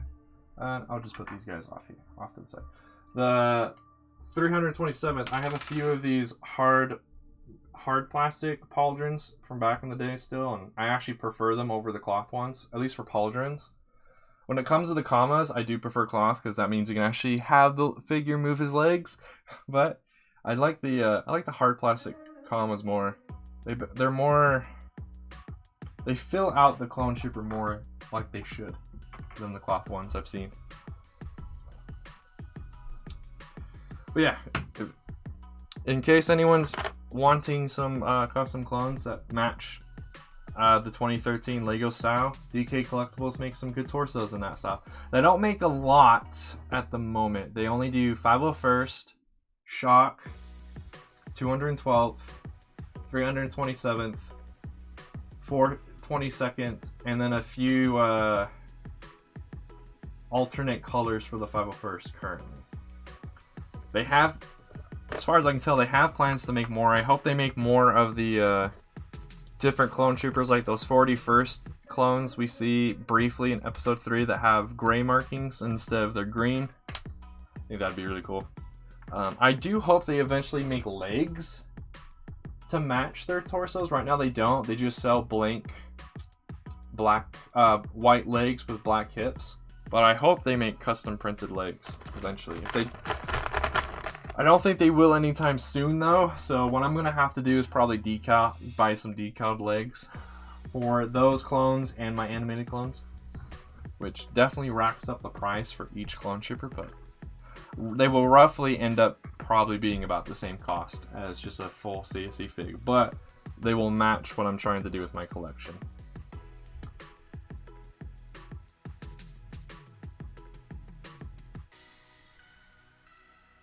Yeah, if you want like undamaged 212 troopers, that's what I'm doing. I'm actually planning on switching out all of my official 212 troopers for CC, DK, and then probably decaled legs. Because then I'll have undamaged 212 troopers that have like clean markings, no paint lost. And so I can use them in more mocks that way. Yeah. The only issue right now, like I said, is CAC perfect custom printed helmets, custom molded helmets. DK Collectibles, they do a really good job with their torsos. Just need to either find someone who does custom printed legs, or I've been talking with a few decalers trying to find a good price, and I think I have, for someone who's willing to buy decals and then just sell me the decaled legs. Because I don't want a full decal figure, because I already found DK Collectible for torsos and CSC for helmets, so I just need legs. Yeah, man, they look really good. Like I said, the only issues that I have not found anyone who sells custom printed legs in the way that I want them. to match Lego's style. I found plenty of people who sell legs or bodies, right? Like DK Collectibles actually does sell torsos and legs together, but they're like the over detailed. They're overly detailed for what I want, so I'm passing on those. I have a very unique dream for my army, apparently, that most people don't do anymore. So it'll be fun. That kind of ties back into what I was saying earlier about my family. They want to support my dreams, but first it's from what they've said to me. It sounds like they want to first see me accomplish. Definitely school, of course, but also accomplish a lot of these other ideas and goals I have for like YouTube and stuff before. Like they want to see if I would actually be able to do like a mock building series that lasts multiple weeks or months, or a mock series that lasts for a year, before it sounds like they'd be willing to support me in like getting those decal legs and like doing more of this project that I have for my minifigures. But obviously the priority first is school, because that's what will get me a job and or career that will then help support my hobbies. So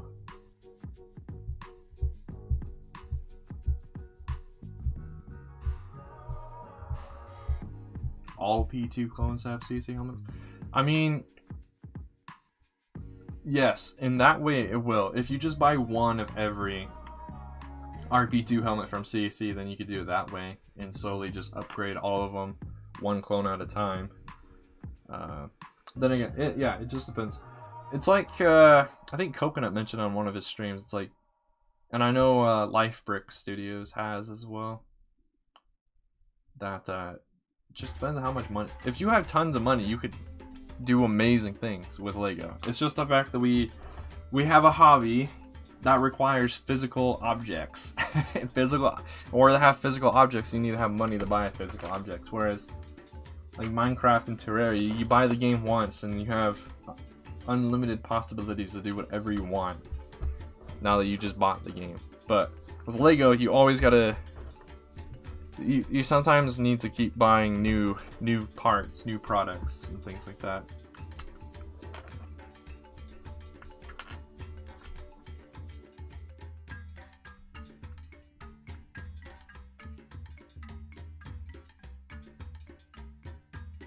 No, Crystal, no. I do my best to keep my personal preferences when it comes to minifigures out of my decisions when it comes to mocks, because the point is the mock itself. Now, figures definitely can help improve a mock, but I don't rank anything lower because of the minifigures.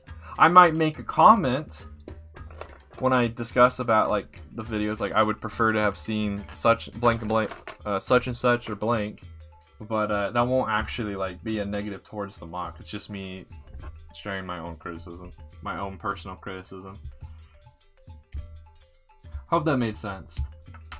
I guess speaking of that, I do have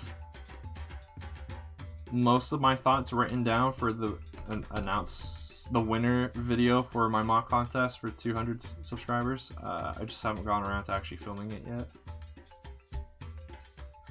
That will hopefully come out this next week. We'll see though.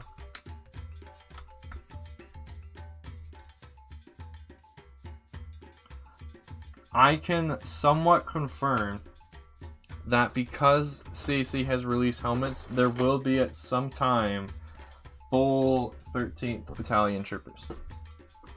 It's what's been the pattern so far. Every time CAC has teased and or released just a helmet, there is almost a guarantee that there will be a body for that figure eventually. So far, all the other ones have. All the helmets that have been released several releases ago have since gotten bodies, so there will be at some point a body for that 13th Trooper helmet. And especially the fact that it's P2, because there's actually plenty of P1 helmets that don't have bodies, like Phil, Keeley, and Keeley Troopers, and the like. None of those guys actually have bodies for their helmets. But because these are P2 helmets we're talking about, there's a good chance there'll be a body, because P2 is just way more popular than P1s. Welcome to the stream, Bulbasaur. How you doing today, dude? Hope you're doing fantastic. I'm doing pretty well. My nose is a little dry right now, though, unfortunately. Or the air in my room is dry, so it's making my nose dry. I'm gonna take a second to take a drink. Gotta stand up, though, so I put my water bottle in a weird spot. Yeah.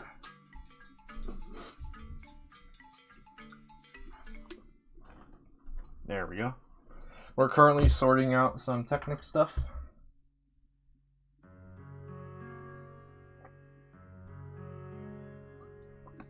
But yeah, I definitely need to get back into making mocks. Probably start with making mini mocks again, then work my way up to maybe like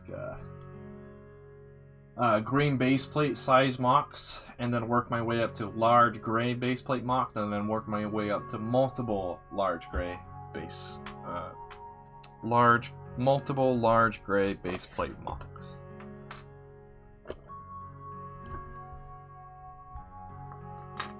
That's what I was trying to do with those first two mocks, mini mocks. That's why they're both very different from each other, obviously because of the scenes, but I tried to do some different technical.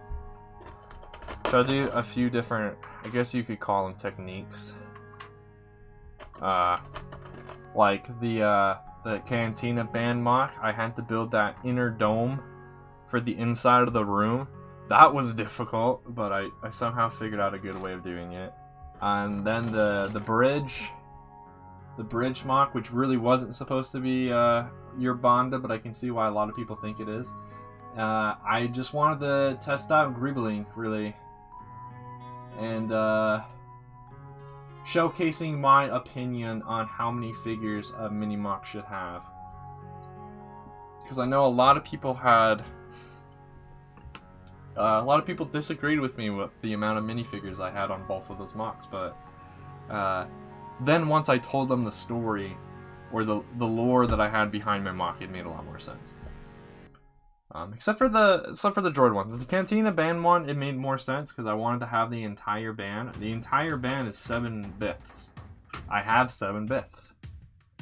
The bridge mock, some people still were insistent on me removing some of the battle droids off it. It's like, well, I could, but, you know, battle droids are supposed to outnumber the clones like 100 to 1 or something, so that's why there's like, what was that, 8 battle droids on there versus the 1 clone.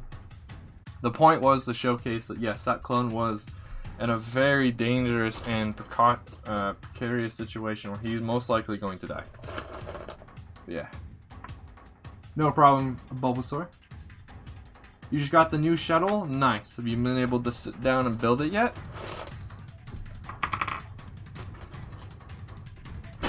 Whew! I had a feeling that was going to happen, but that still scared me.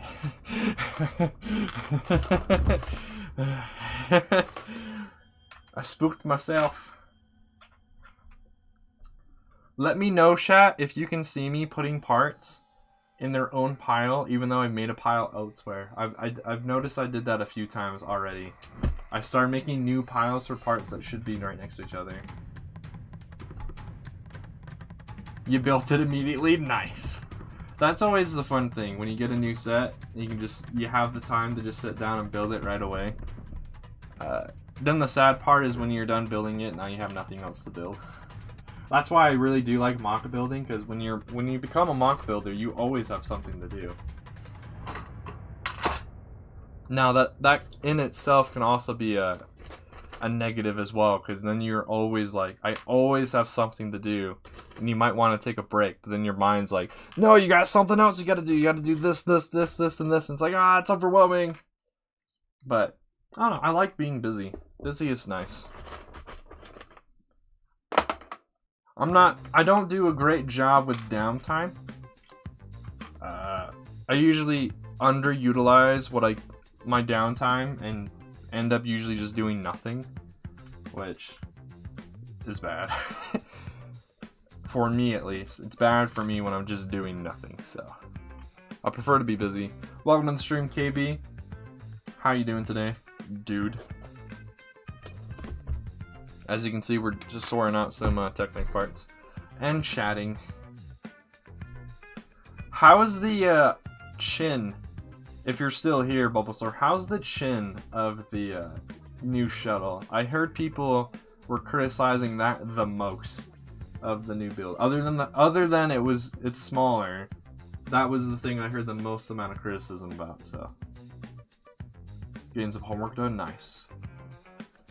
That's what I did a lot yesterday. I'm actually starting to understand some principles in the homework that my professors are giving me that I now should be good to go.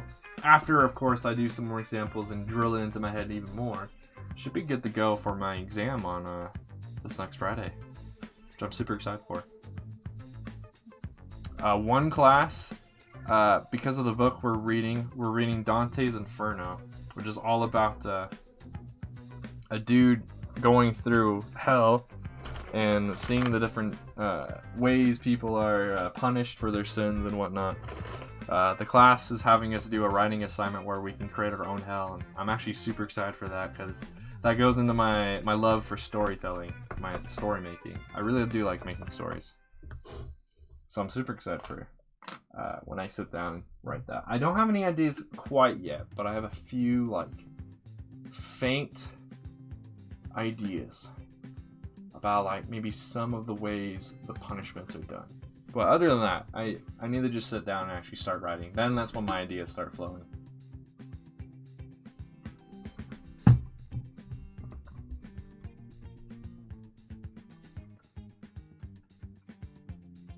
For Rebrickable to make, as far as like a spaceship is concerned, any of them that they could actually do in minifigure scale. Because I say that, but possibly a lot of my mini mocks are actually going to be micro scale. Just because I want to showcase planets. Some of my mini mocks I want to showcase planets, and I might not have like an actual scene to show with minifigures, or I might not have the minifigures required to do the scene justice, so I might have to do like a micro scale of the entire planet, and then I would probably want to use micro scale stuff, or like do a space battle using micro scale vehicles. So yeah, but as far as Rebrickable is concerned, I'd rather have them be working with designers and stuff making minifigure scale stuff, because that's what the market is really lacking. There's tons of people who do micro scale stuff, but there's not a ton. There's, as far as I'm aware, a very small group of designers who actually who take the time to do minifigure stuff. Wait, what? Survivalist?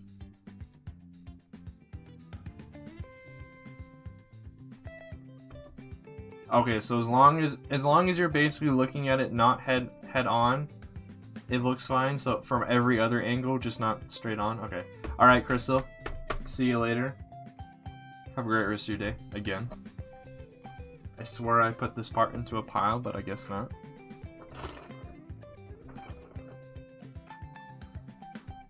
A lot of these special parts are like axles, like car axles and things. Interesting, Bulbasaur. I mean, I would be willing, if obviously I had money, I'd be willing to buy it. Mainly because I feel like it's...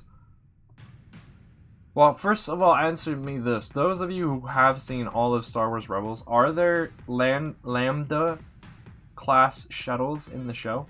If so, then I would definitely be willing to buy the set, because Rebels uses smaller versions of typical sets. Like the X-Wing and the TIE Fighter we got in the wave before are pretty much perfect scale if you wanted to use them in a Rebels mock, because of like the TIE Fighters in the Rebel show, their wings are a lot smaller than you see them in the movies. So, and that's kind of similar to how the Lego set is, so it'd be Good fit. This part should not have been put in here. This is a brick. And I don't have a way to put those away yet. I'll probably just put it in my unsorted brick container for now. The Sentinel, but it doesn't have the Landas. Weird. The Sentinels are a bit strange. It's like, in my opinion, they kind of are just like a Landa that's had its body stretched out and the wings are shorter. But I mean, it's still an interesting design. In the name of the rebellion. Okay, so okay. Is that the only time it appears though, Survivalist? Is just on one episode? If that's the case, then yeah, I probably would not be willing to buy that set. Also, what are the minifigures? I really don't know that much about this set. What are the minifigures that come in that set? I'm hoping there's a pilot. Lego doesn't give us that many pilots. Like Imperial pilots. It's always Rebel pilots. And they didn't give us a lot of clone pilots either. They gave us a ton of battle droid pilots.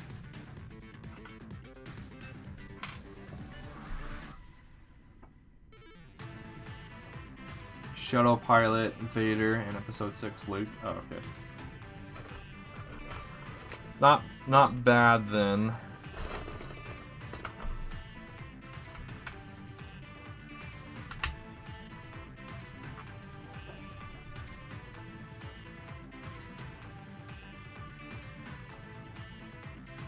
So in the show, there's only the one. Wait, you're telling me there's a comic that depicts the same scene, and in the comic there's two, but in the show itself there's only one scene? Is that what you're saying?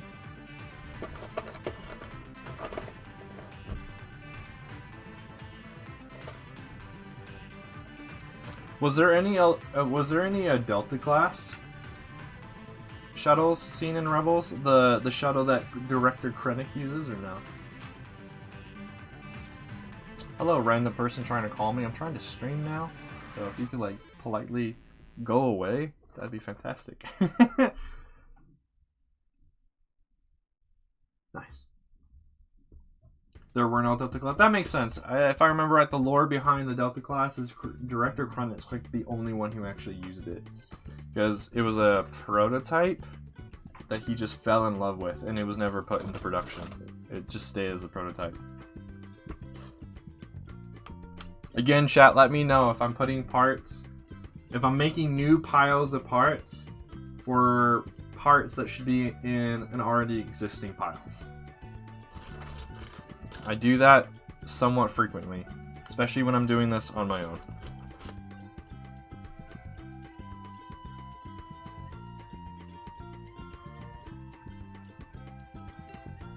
But, I mean, Rebels wasn't finished by the time Rogue One came out, was it?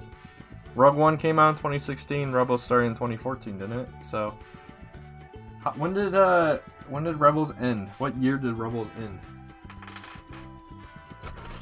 Look at all these spring-loaded shooters I got over here. So far I got 6. I have no idea what I'm going to use them for. Other than, I actually like the fact they're like dual molded because it's dark gray on the bottom and light gray on the top. So you could do a really awesome trim in a room. Oh, you guys probably can't see that. You can do an awesome trim where the bottom half of the room is painted dark gray and the top half is light gray. Or a trim, so now the roof would start like right here. Or the floor would start right here and has a trim of dark gray. So I would probably use these in that kind of capacity rather than actual stud shooters or spring-loaded shooters. That's how I can envision using them as for them being a building block. Resistance is underrated. I can't say yes or no to that. I haven't actually seen all of it yet. Same with Rebels. I can't actually say if it's good or bad yet because I haven't watched all of it. The farthest I got, I believe, was when I started watching it to sit down and watch it. for the first time. I believe I got towards the end of season 1, but then I stopped. I'm super happy to see a lot of these. These are used for making like sliding doors and elevators and stuff. These are really nice. I'm glad to see that of all the Lego sets I disassembled, there's actually quite a few of them that used those. I know I have a pile for this part. Where is it? There it is. Ended 2018. Okay, so they could have, if they really wanted to, put a Delta class into Rebels. But it makes sense because like I said, I'm pretty sure the Director Krennic shuttle was a one of a kind. Like a Kirby song. The song right now or the song before? Probably the song before. I'm assuming. Maybe it is a Kirby song. Have you ever thought about that? Punk. Hey, steering wheel. Probably never gonna use that. Not a lot of stuff in Star Wars using steering wheels.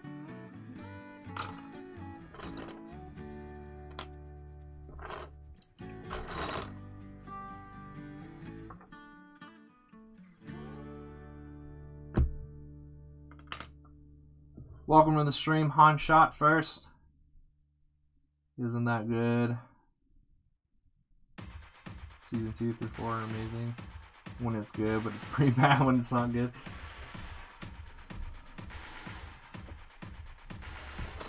You know, I hear people say like pretty much that exact same thing with Star Wars The Clone Wars show.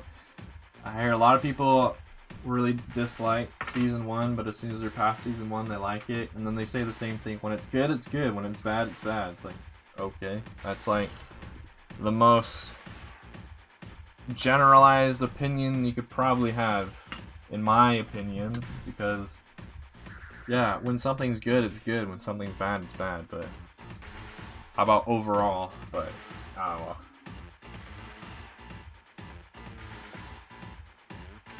One thing I will say though, as far as I can tell, you wouldn't have seasons 2 through 4 of Rebels if it weren't for season 1, because they had to start somewhere. And the character development seen in season 1, if it hadn't happened, it seems in that way, seasons 2 through 4, the characters would have been a lot different, for better or worse.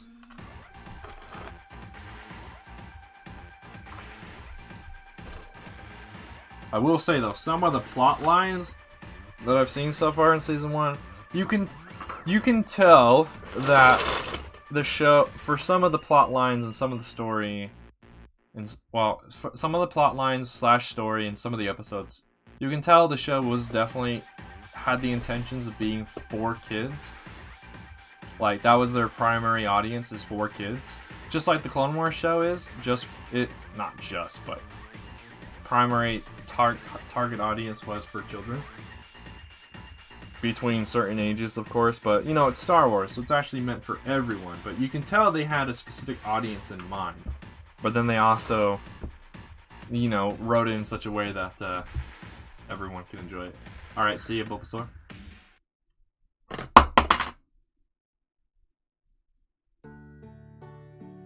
You know, that might be the case, but there's a reason people make pilots though. The pilot is what determines if a show actually gets off the ground or not, when it comes to like studios wanting to pay for the show to continue, or producer companies that want to do it. So the pilot has to be good.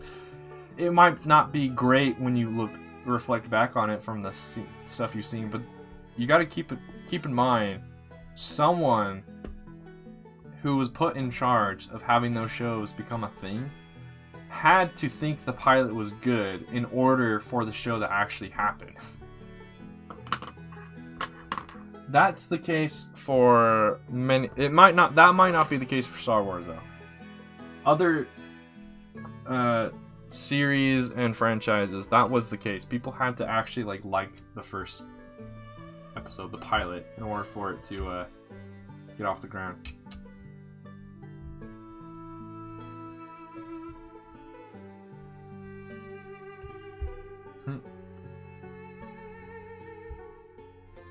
I mean, hey, it's rated PG.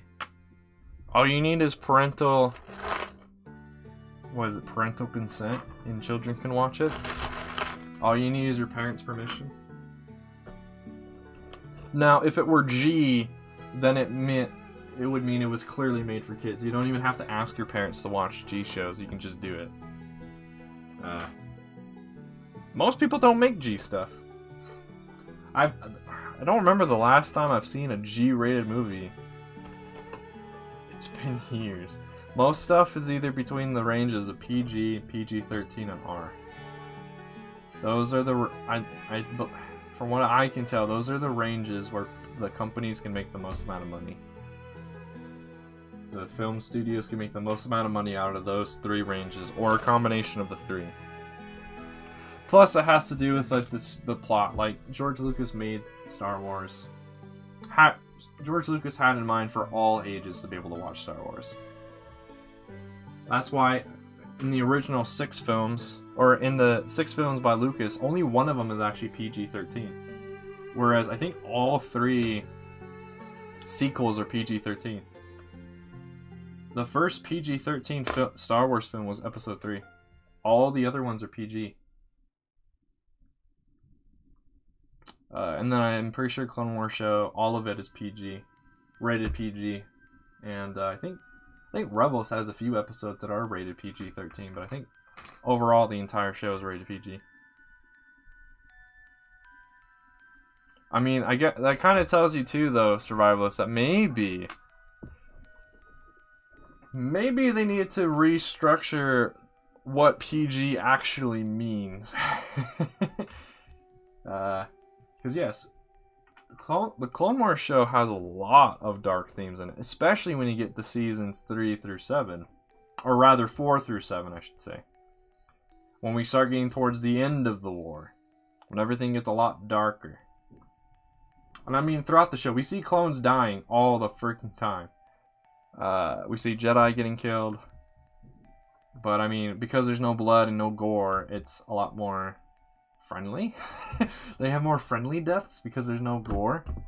Because it's lasers. Lasers. So yeah. I like this song. This song's very somber in tone. Sounds good. Yeah. It's just interesting what is considered like PG and what things aren't. And then you dive into the show and you're like, I don't know about that. I don't know if that should be shown to children. But okay. Whatever you want, I guess.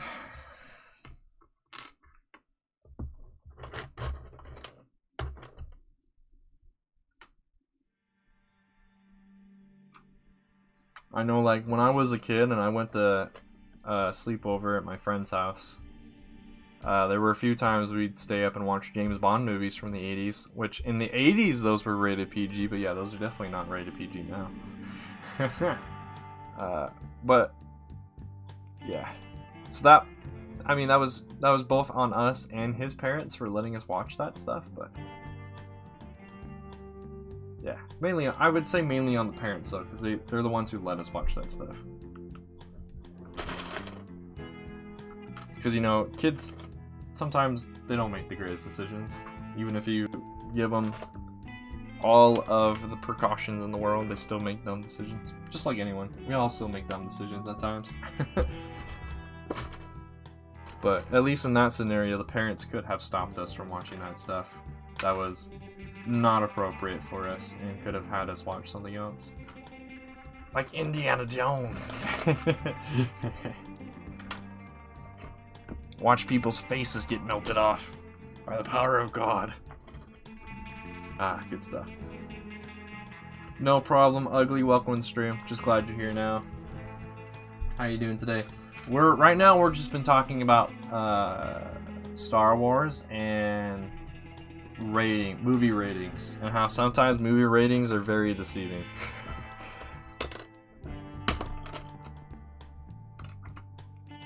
I'm doing pretty well. My throat's getting a little tired, so I should probably actually take another drink.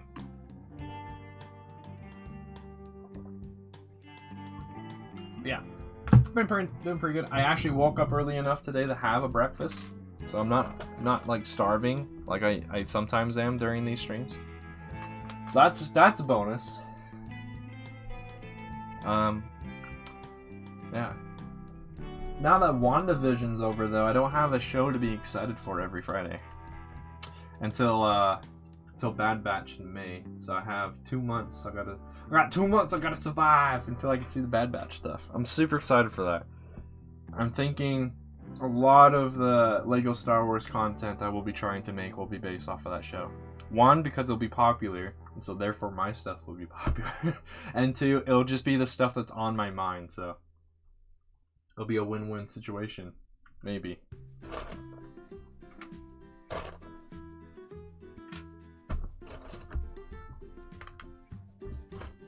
I'm only halfway through this container, chat.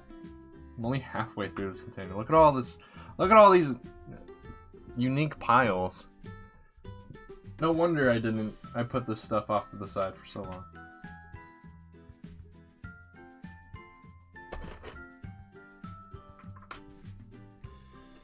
I'm starting to get to the stud shooters. The evil stud shooters. Oh no.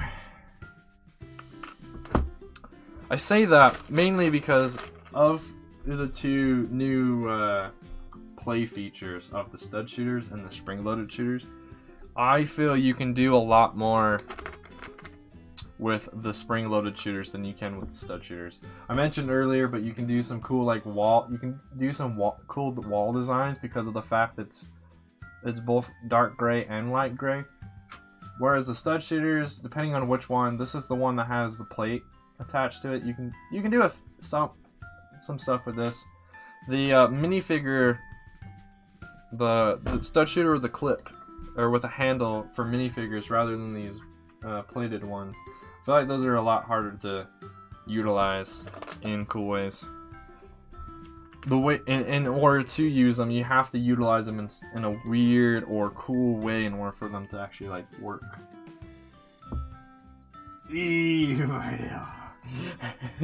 I can't do the Mermaid Man voice right now, or at least in that style. That'd kill my throat too much,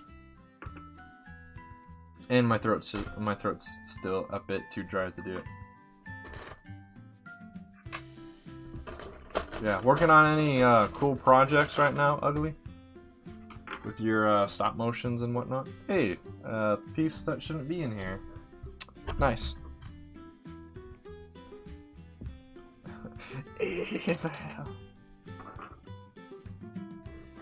Some masonry bricks are starting to come up. Nice. I hear people are dying over finding masonry bricks. Lego should like fulfill the demand and just make one of their creator boxes that just has a crap ton of masonry bricks in it.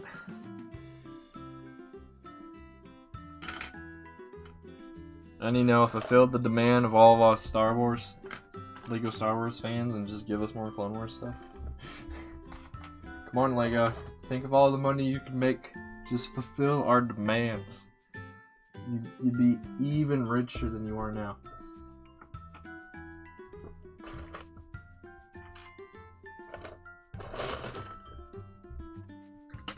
I guess to a point though, because I feel like a lot of us in the Lego Star Wars community, and I think if I remember right, Life Bricks Studios talked about that. There's like cycles where the community will grow huge, but unfortunately most of those people in the community are under the age of 18. So unfortunately there's not much that they can do as far as getting bricks and stuff, because they most likely don't have a job. And then over time they'll all grow. We'll all grow together over the years, and then a new wave will come in of young people, youngsters, who again are super excited. They do contribute quite a bit for like ideas in the community for things, but unfortunately they still can't do too much because they don't got the money. And then as the community grows, a lot of people leave as well because they're like either bullied out of it or they lose interest in it. And so eventually you get this, like, I don't know, it's kind of like a triangle, I guess. Once you start getting older and older, you start getting into a smaller and smaller group. Until eventually you're like in a very small group that actually has the money to do cool things, but you might not have the time because you're too busy making that money. Or you actually are a part of that group that has a lot of money and you're able to do a lot of cool stuff.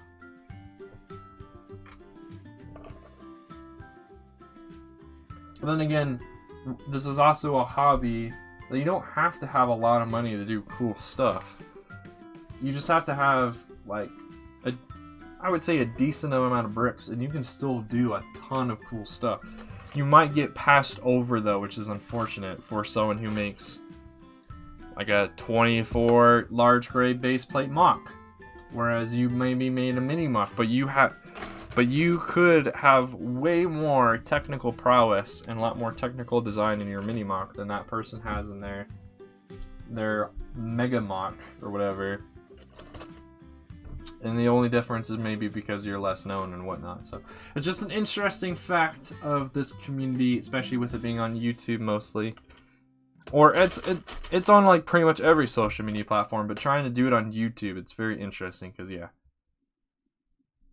You may be really, really good at a technique, but if no one knows who the heck you are, then no one's ever going to be able to see it. So then you got to do your best to try and get known in the community, and that in itself is difficult. Just do a different thing, so we got to stick in there together, man. We all got to grow. I do like that my channel has been growing, though, while I haven't been doing too much for it. I appreciate everyone who's continuing to support this channel and all the new subscriptions and people who want to subscribe to the channel coming in. I appreciate it. I might not sound like it sometimes, but I do appreciate it. Just trying to do my best to give back to those who want to see my stuff. Which reminds me, I should have done this earlier when most of the chat was mods. I'm gonna talk to all the mods. We might do something. It's not unique, but we might do something special next time I stream.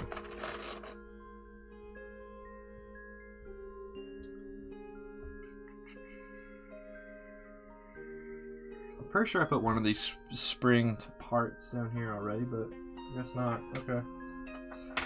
I guess not.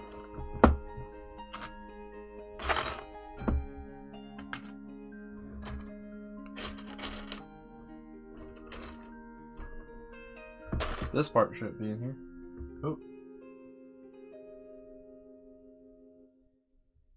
Oh. Yes. I will put it in our staff chat survivalist. And then probably just message Crystal separately because he's not on, they're not on the Discord. I don't have power for this stuff. If you guys can hear it, it's actually extremely windy outside. So yeah, I can't do anything about that. Other than I have my window closed, but it's still pretty loud.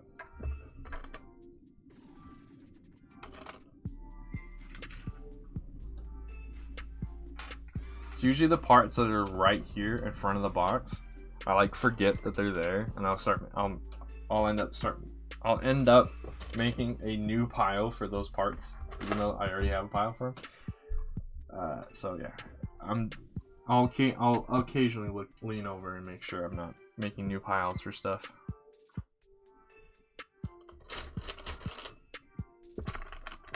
Most of these flags are just from that battle pack, Clone Trooper versus Droideka battle pack, because of that tiny forward command center, using these for the walkways. So it's both a good and a bad thing. At the moment, though, I don't know what I'm gonna do with all these. I have an anchor from that Naboo subset from 2011. I don't know what I'm gonna do with it other than reuse it whenever I rebuild the Naboo sub in minifigure scale, but I got it.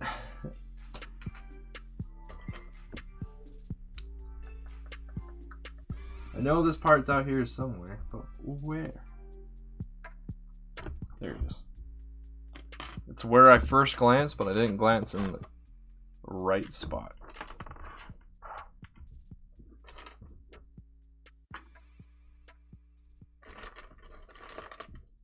This got a sticker on it? Oh no, it's another part that shouldn't be in here because I sorted it out elsewhere. These mech arms I'm putting here technically shouldn't be in here either, but I was feeling very lazy when I had sorted out that set. So I just dumped it in here too.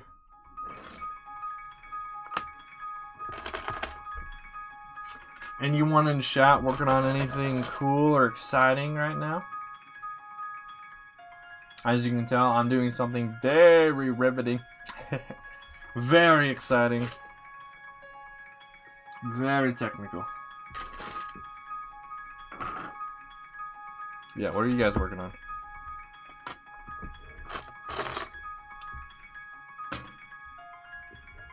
Another one of these skis. Okay, there should be like 4 more of those. Why? Why though? I remember we were trying to build that years ago too. So why are you trying to do it again? Why? It is good that you're actually able to do those kind of projects now though, because of the aquatic update, making a lot of that stuff, making a lot of underwater builds a lot easier to do. Because I am... You are Merlin? What?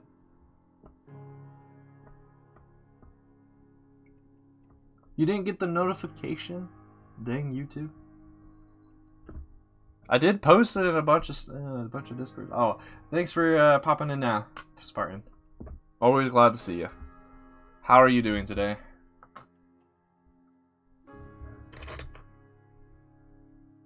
Merlin? Is that actually a verb? What?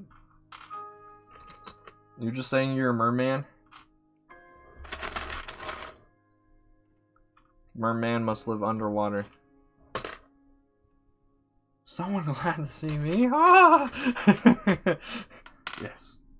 I knew I had this. I knew I had another one of these spring utilizing parts out here already. Sure. I don't recognize that word. I'm sorry, survivalist. I'm sorry. You will now be known as Merman. You're welcome.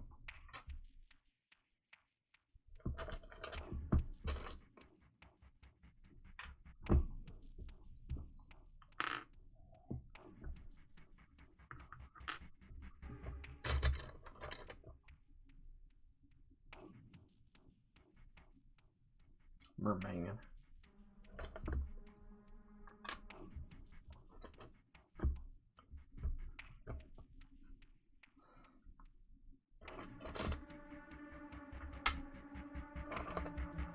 So while doing this process while doing the sorting on a different note, I've learned that I can make at this moment roughly 2 of my custom shrine droids, and that's it. Just for the fact that I only ever bought 2 of those Utapau Trooper battle packs back in the day. So I only have 2 of those dark tan dome parts at the moment. I'm not going to make 2 of them. It was just an interesting thing that came up while I've been sorting. The main issue would be the legs and the brackets. Because I do have some brackets in the right color and in the right shape, or in the right type, but I'd probably have to use some of these dark gray ones as well.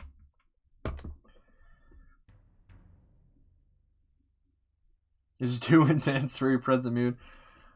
Too bad. Live with it. Don't let the music change your mood. Don't be so susceptible.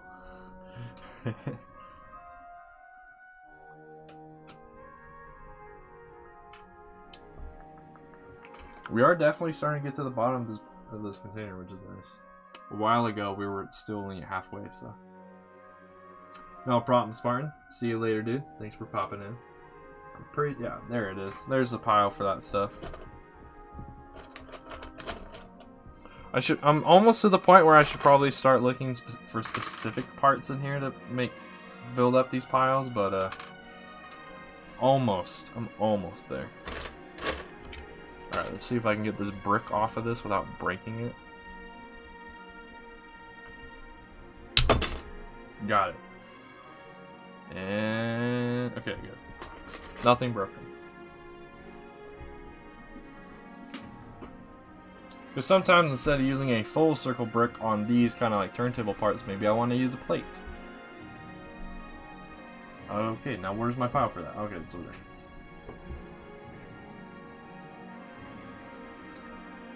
That is true. That's the only hostile mob you have to worry about. So you should probably start lighting up the rest of your, the rest of the underwater area that you're at. And then that will take care of the drowned as well.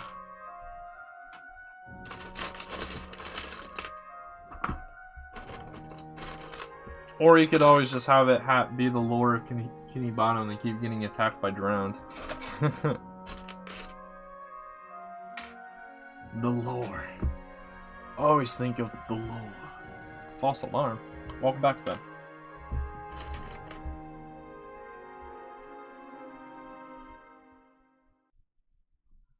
What's the line that Mace Windu says that Anakin, if what you have told me is true, you have confidence? I have confidence in you or whatever. I trust you or whatnot.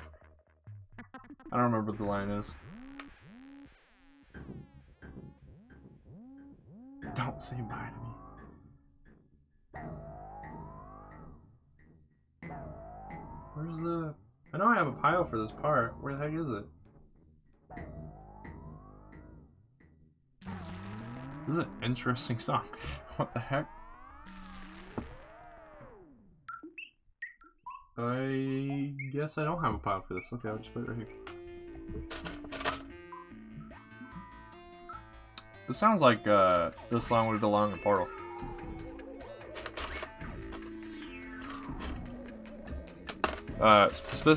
Specifically Portal 2.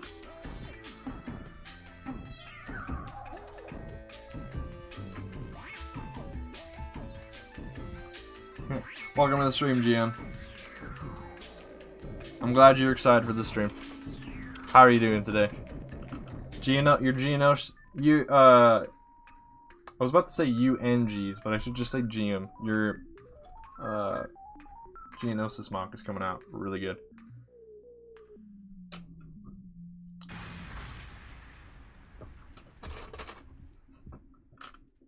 Get that part this morning. Man, that wind is very violent. I think it just shook the roof, my home, a little bit.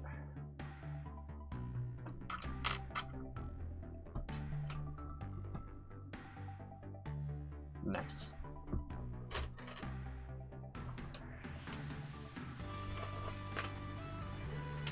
Yeah, unfortunately we haven't done too much on this stream. The first thing we did on this stream was sort out tiles into bags. Because I had sorted them all into piles last night. And now we're just making more piles of stuff from the special containers. I'm trying to make room so I actually have containers to put that 30 pounds of Lego that I recently purchased into containers. Right now they're still in... They're sitting... Well, half of it, or not half of it, like 10 pounds or so, is chilling in one of my cleaning containers I used to clean them. And just chilling right by my door, so I can't actually fully open my door right now into this room. Every brick you put down. Nice.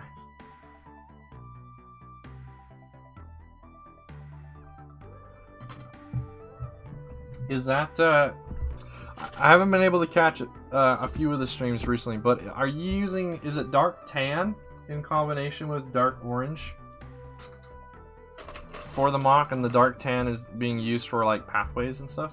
It looks really nice. I don't think I've ever seen anyone use dark tan for a Geonosis mock. I can understand why you're doing it, for the circumstances that this Geonosis mock has been put through.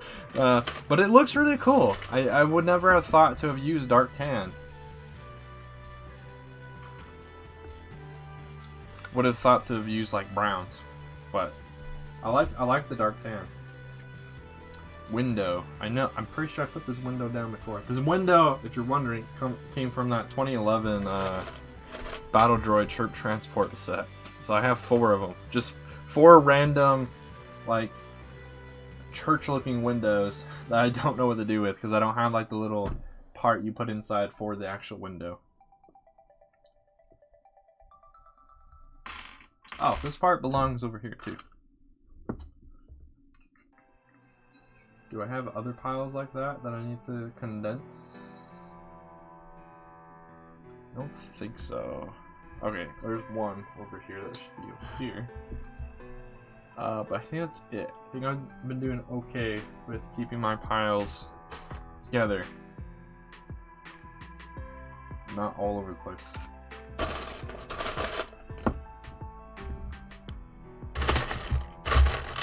I have 5 more containers of special parts that I need to do this with. 2 more of them are like this container, which had already been previously sorted, and this was the remainder. And then 2 of them need to be sorted for parts that go into my actual containers that I have space for, and then stuff like this that will go into bags. So, and then I need to restart my process with the 35 pounds of Lego, so it'll be fun. I thought sorting was going to come to an end, but nope, I was wrong. Sorting is a forever project. Unless I build my auto sorter.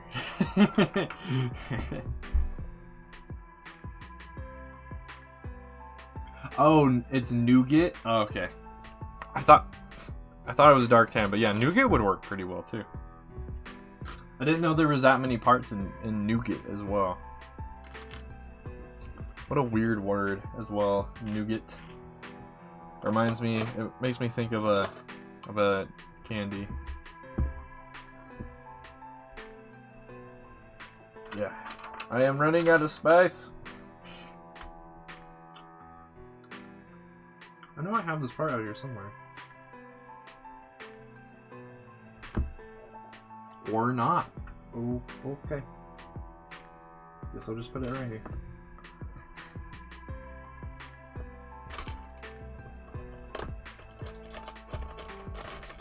One good thing about me finally getting around and sorting my tiles on a different note as well is I found a lot of tiles that I could actually use for my Hellfire droid to give it some more stability, and also just cut down on the amount of studs that you can see.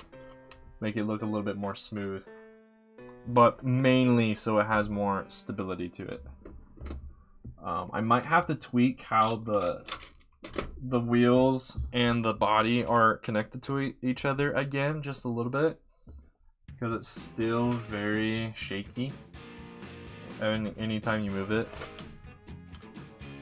And right now I actually had to make a little stand, transparent stand for the head, because now it's suffering from an issue where the head keeps wanting to tilt back, even though that used to not be an issue with the current method.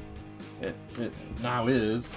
But yeah, I had to put a little transparent stand underneath the head so it would stop tilting backwards and twisting the wheels in a weird way. Yes, I did. The only issue is I will most likely not be able to utilize that. I talked about it earlier in the stream.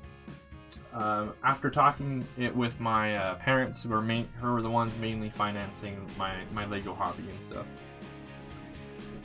From talking with them, it sounds like I need to be able to finish. One, I need to do everything I can do with school first, and then do Lego, which is what I'm trying to do. And second, they said I need to be roughly what they said, me paraphrasing and probably changing a little bit what they said. It's basically that I need to finish a lot of my projects I currently have going on before they would be willing to financially support me in buying more minifigure related stuff. So that's what I'm going to try and do, is finish a lot of my projects. And actually have projects that utilize the figures, because right now I don't have any projects in mind for 4/22 or 322nd or 27th or shocks or 501st or 212 in P2 armor. I don't have any projects in mind for them yet, so I'm gonna have to probably do more like how Coconut does, where he plans out his mock, and while he's building his mock, he slowly buys parts and buys the minifigures, and so then at the end there's enough minifigures for the mock to look as good as it could be. Instead of me trying to buy bricks and minifigures that don't really apply to any project that I'm currently working on, I just kind of want them to want them. So yeah. Tiles are great, but you know what's even better? Snot technique, because then you don't have to waste your money on tiles. The only issue is the way that I've decided to construct my Hellfire droid is I have to use tiles. Made progress on the clone base today, nice.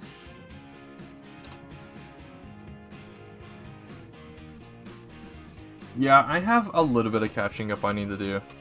I have a few classes that, or I have 2 classes I need to do really well on the next assignment and or exam for them. Some classes, the exams have a heavier weight as far as the grading is concerned. Other classes, well, 2 of my classes, they don't even have exams because they're not those type of classes. They're more like a writing kind of class, so it's mainly about writing your papers in a good way is how you get a grade. And I got 15 out of 20 on a paper, and one of the professors, there's 2 professors for class, and the younger one is usually the one that seems to do the grading, and she responded back to me and she's like, this is a good paper, but you didn't actually like meet any of the requirements. And I was like, what? Wait, but you gave me a 15 out of 20 for a paper that I didn't even, like, in your opinion, didn't meet any of the requirements for the paper? Okay, I'll take that, I guess. And that was more of like was it a critique, or it was like a comparison paper? This next paper for that class, I get to do basically storytelling with, and so I will definitely be able to do a better job on that. I really do like writing stories. We're reading Dante's Inferno right now, so I get to describe how hell I get to make my own hell, which will be fun. I think it'll be fun. I just got to sit down and start writing it. And then I started working on my math homework, and a lot of the concepts needed for this exam that I'm gonna have to take on this next Friday are actually starting to make sense this time. So I'm very excited for that. I need to do some more practice though, because the professor likes to use a lot of different square roots and like negative exponents and things in some of the functions and equations that he asked us to do for the exam, and those kind of things still confuse me. So I need to do some more learning on that. My other class though, my CS class, my computer science class, also known as my programming class, I'm doing really well in, and my other class I'm doing really well in as well. Thank you, GM. I will definitely need it. Even if I feel really confident in it, I definitely appreciate the good work. Waiting on bricks sucks. Yeah, it does. Yeah, minifigures are better when you're actually building something that those minifigures will be used for. Yeah, especially the way that I want my minifigures to look. It's definitely better if I actually had a project in mind to use them. Because especially I want to do it so I make a mock, but I can convey multiple different scenes out of Star Wars depending on which minifigures I put on it. So if I put I can make a mock, and if I put P1 clones on it, then it's showcasing one mock. Then if I just take those minifigures off, I can still reuse that mock. Maybe change a few things like some more battle damage and whatnot, and with some other figs, and I could recreate another scene, so I can get more use out of the mock than like a one-time thing. Like, for example, let's take Coconut's Utapau mod.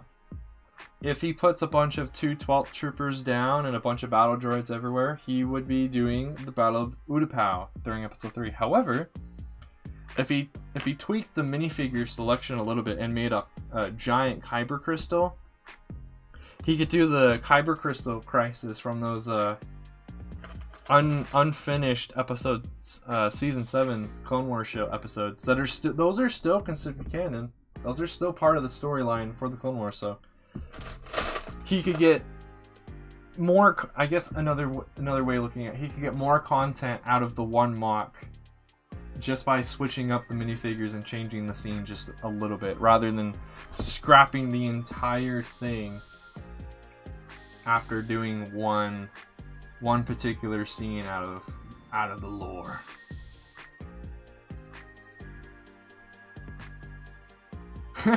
That's funny. That's pretty funny, Survivalist. Nice. See you when you come back, Spartan.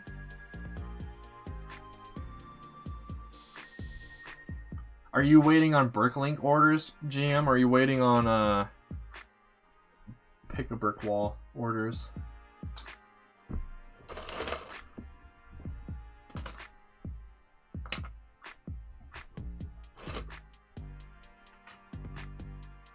If anyone's curious what kind of how good the DK collectible products are, it's seeing how Spartan talked about them a little bit ago, and I did this like an hour ago, but I can do it again. If anyone's curious what DK collectible products look like, let me know, and I can showcase 3 examples. I kind of did earlier. It's 422nd, 327th, and Shock Trooper bodies. Those are from DK Collectibles. The helmets are from CAC.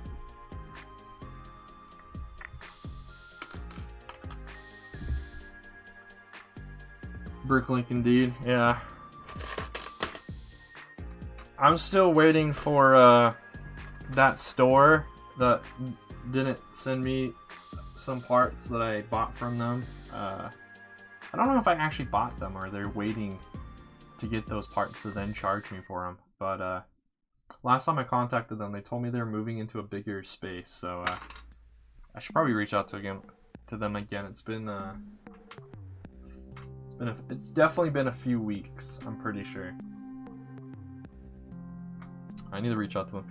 I need those parts in order to truly finish the Hellfire droid, because most of those parts I'm missing are for the face of the droid.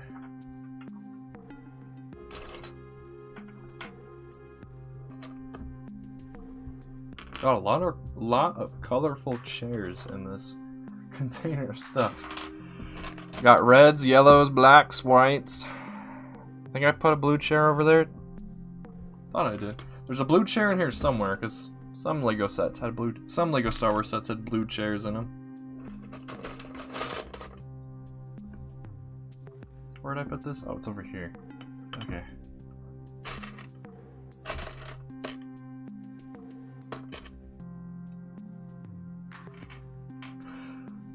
GM, do you think my Hellfire droid could fit on your mock?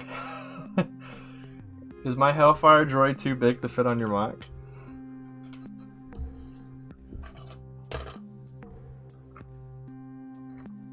Keep in mind, my Hellfire droid is roughly the same size as the 2013 ATTE.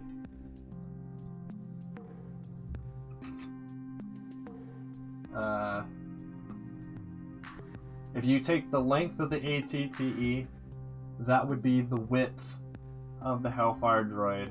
And if you take the width of the ATTE, that's about half the size of the length, of the length of the Hellfire droid. And then if you take the height of the ATTE, including the mass driver cannon, that's roughly the same height as the Hellfire droid. So the Hellfire droid is still bigger than the ATTE, but there are a few measurements that are roughly the same. I know I have this gear out here somewhere already, or maybe I'm just confusing it with a different gear. Oh well. There's a few parts in here that actually shouldn't be in here. They should have been sorted out. Must not have been paying too close attention when I did that. Alright, let's start looking for some specific parts. So I'm gonna get all these parts I use mainly for droid eyes out of here.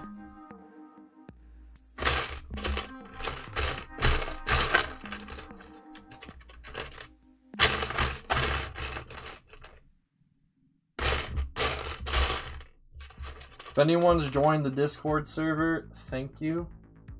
If no one said hi when I end streaming, I will go say hi.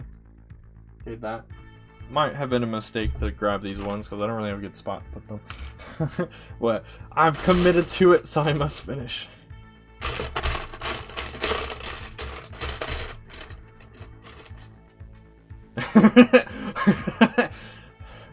Thank you, survivalists. I appreciate that so much.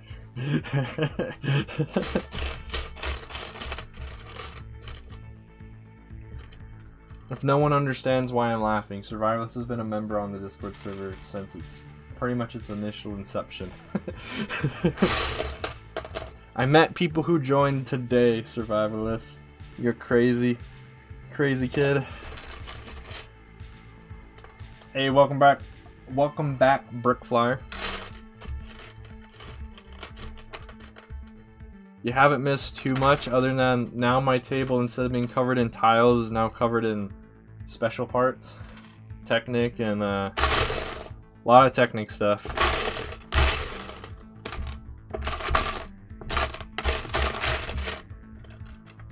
Yes, welcome back. Alright, that should be all the eyes. Let's get some of these Technic beams out of the way. Or rather, I should be calling these lift arms, because that's where they're called literally everywhere else. I don't know why I call them beams. Other than that's like, they remind me of like architecture beams that, I believe it's called an engineer's beam. It's a type of architecture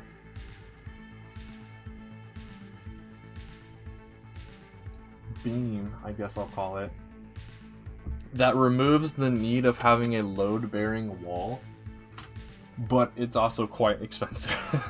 Having an engineer's beam instead of having a wall is quite expensive. Give me those which pieces? The Technic beam? The beams? The lift arms, I mean? Because I keep calling them beams by accident now. Why pile for this? I mean, hey, if you're willing to pay for them, anything's possible. Yeah, this is all... I'm glad I'm getting around to sorting this stuff out, because I do actually use a ton of this stuff.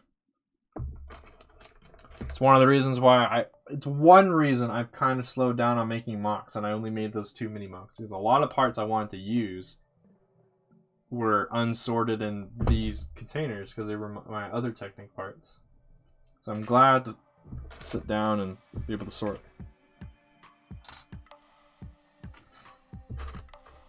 Over my dead body. Brickflyer comes to my house. Alright then. Click, click. And invisible sandwiches. I am not the heavy from TF2. Sandwiches don't work. I require monies, not sandwich with a V.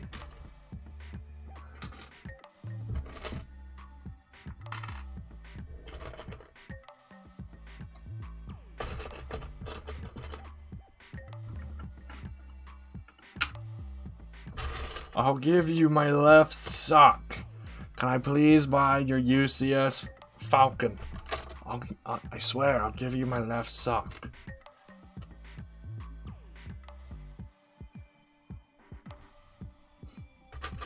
I don't know why, but that's always my answer when I'm joking, when people are trying to sell stuff on the different Discords I'm on.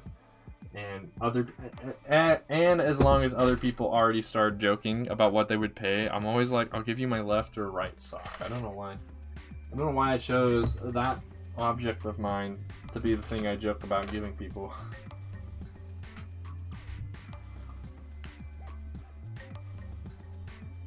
Rookie. You need to have like 23 double chests full of dirt. 2/3 of one double chest of dirt is rookie numbers.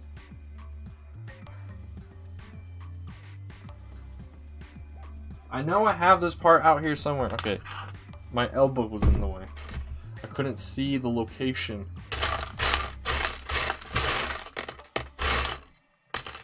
Could you imagine if people actually had X-ray vision? Chat, if you had X-ray vision, what would you do with it? I think I would probably go and look in every minifigure collectible series bag and find which ones I want. To be lame in that regard. Do I really not have any of these out here already? Okay. What would you, chat, use X-ray vision for? And let me specify it more. You can control how many layers you can look through as well. So I mean, it would be really gross if you were looking at a human being and because your X-ray vision was so, you couldn't control your X-ray vision, all you saw were their bones, so all you saw were skeletons. That would be kind of gruesome. So what would you do with X-ray vision that you can control? How many layers you look through?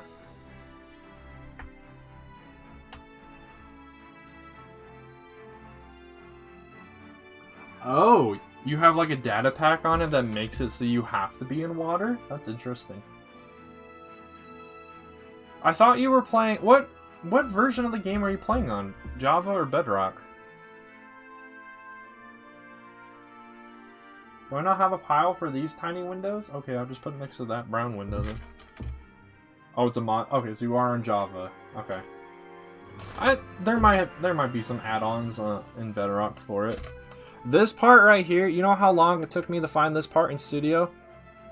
Because I tried every name I could think of and couldn't find it. I had the result. After about, what was it?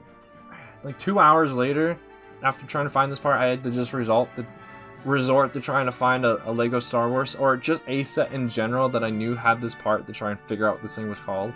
Because the Brick Vault Separatist Shuttle uses 3 of these things. I couldn't figure out what it's called. It's not a bush. This part right here that looks like a bush doesn't count. Using any type of modification name for this part just never worked. And I don't even remember the name of it is now, but at least I now have a model built in Studio that if I need to use this part, I can just load up that model, find that part, and then copy and paste it over, so I don't have to go through that struggle again. For those of you who are wondering, so the Studio project I have been working on, I've kind of hinted, if you're on the Discord server, you know what I'm going to say. For those of you who aren't, I'm currently trying to work on building a minifigure scale Maxipede shuttle. If you don't know what that is, that's the Separatist shuttle that D Squad, so Art2 and all those astromechs and that tiny green guy use to infiltrate a Separatist, was it an armada? It's Separatist fleet. Has 2 giant fins instead of 1. Cockpit's a bit different. So that's what I've been trying to work on. I haven't worked on it in a couple weeks now though. I'm gonna try to get it done. I'm gonna try and finish it this next week. Or not this next week, because since I'm still home, I'd rather be working with physical Lego. So the week I go back to college and living in the dorms again, I'll start working on that again. I really want to get it finished. One of the big issues I'm having is just getting all the different angles to work together, and still have it be able to recreate a lot of the scenes that you can see with like the astromech placement inside of the ship, and then it's still being minifigure scale. It's been a good challenge, a bit frustrating, which is why I kind of quit at a few times, but it's been fun overall. Google, stop deleting my messages.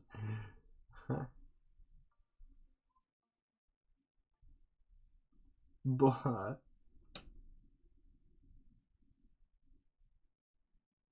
no problem, Berkfire. It's totally fine if you want to start talking about something else. But yeah, that's cool. I too will eventually make a Geonosis mock, because that's just one of the planets I want to make. Because, you know, one of my projects is to make a mock for every planet. So eventually, Geonosis will be one.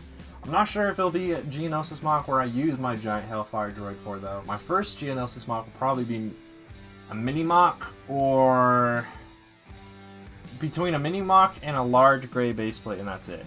I would need to make a large gray base plate in order for me to feel comfortable using my Hellfire droid.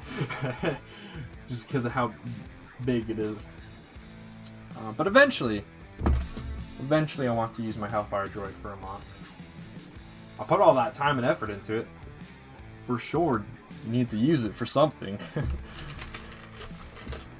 Just with all the custom droid models and vehicle models I've been making, eventually I want to use them in mocks. One of the main reasons I'm building them.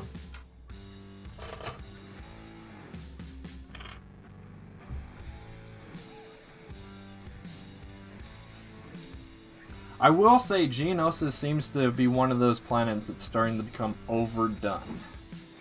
Or at least, there's a lot of people, for whatever reason, right now, at this very moment, working on Geonosis mocks. I can see why, though. It's one of the first large-scale clone battles we see. It's one of the only large-scale battles we see in the films. So I can see why it's very popular. Definitely not as popular as like Endor and Kashyyyk and stuff, but it's definitely rising in popularity as a mock. And all of a sudden as well. I don't know why a ton of people all at the same time decide to start doing it, but it's cool to see the differences in the mocks. Like the differences between GMs and true squadrons, and I can't remember the names of the other mock builders, but I know there's a few others out there who are doing one. I know like First Order Lego did one a few months ago too, so there's a good variety in how they all are achieving different things. But it is interesting to see they're all doing the same planet. All doing the same planet and all roughly doing the same battle. But like I said, it's more interesting to see the differences and the similarities in that case. It's just a bit tall. What? What's a bit tall? Someone... Oh, Burkfire, did you post a picture of it on the Discord? I'll look at it when I'm done streaming. Which I'll roughly stop streaming once Coconut starts streaming. We'll do another soft raid since I can't do an actual raid. Because of the way YouTube works, they don't have it set up that way, which is a shame.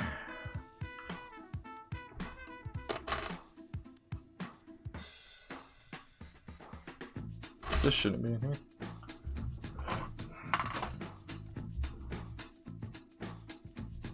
My Hellfire droid? Are you saying it's a tad too tall for like GMs?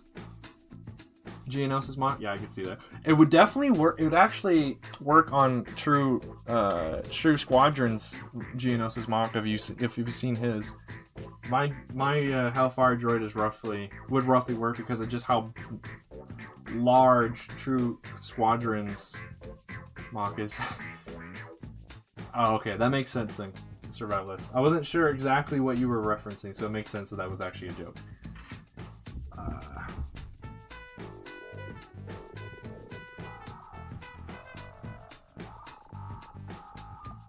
Yeah, like one of my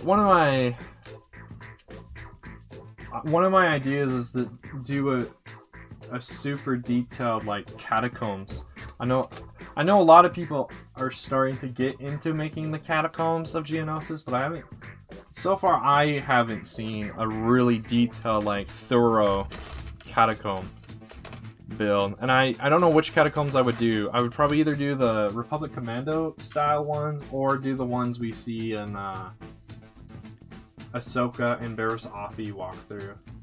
Or I guess I could do the ones that you can briefly see in Attack of the Clones, and also in the Complete Saga video game, because the Complete Saga has a bit of catacombs in it too. Or probably just combine all of those. Yeah. Combine all of it.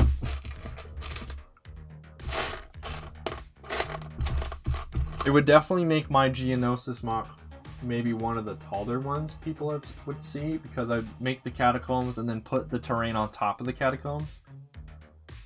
It'd be kind of a similar process like how Coconut did his like rock work and then did the platforms. So like his actual like building where the buildings actually are, and structures in that case, are actually way off of where the base plate actually is. The only downside is catacombs would be somewhat hard to do because of the fact they're catacombs. They're surrounded completely by walls, so you wouldn't be able to see them unless you saw like the end of a catacomb, or I did a split view of the catacomb, so you only see half of the actual catacomb. So though that's the issues with catacombs, but I still think it'd be really cool to do.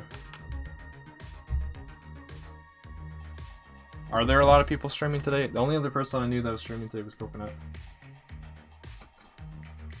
That I was aware of. I know Brixie. That dude streams like every day. And I mean for good reason. It's a good way of achieving success on the YouTubes. Is streaming a lot and making lots of videos. Oh, GM and Nico were streaming today too? Cool. Nice.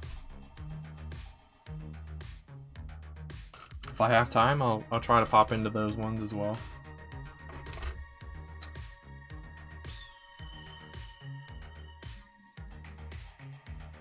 Alright, we'll do a few more minutes of the stream. Just got the notification that Coconut's live, so we'll do a few more minutes here, and then I'll send us all over to... well, I'll do my best to try and send us all over to Coconuts. Mainly just by posting the link in chat.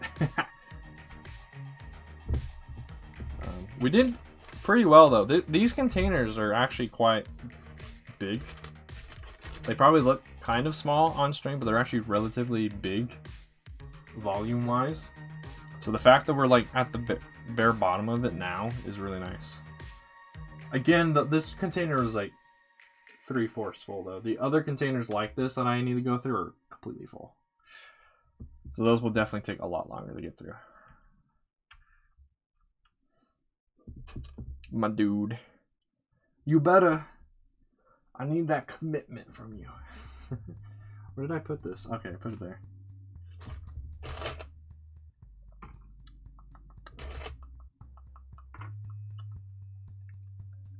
I don't know. Since we do have a few minutes before I end, is there anything, chat, you want to see from me? For these last few minutes, you want to see some minifigures? You want to see like my army?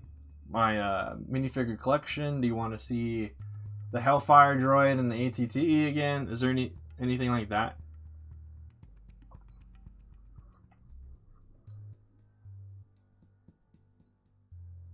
I'll put these last two bricks I have in my hands down, and we'll just chat for these last few minutes. Let me move over to my computer, at least for the moment, depending on what chat you all decide you want to see. We'll determine if I need to stay standing or not. I keep having to move stuff around because of just how space is taken up by all those parts on my table. Ow, I just ran over my foot. I am dying. Alright, clear out all those notifications. Alright, if there isn't anything anyone wants to see from me, well, we'll end the stream then. Let me get the link for Coconut's stream that I probably also need to post in his Discord server, since I am a staff member there.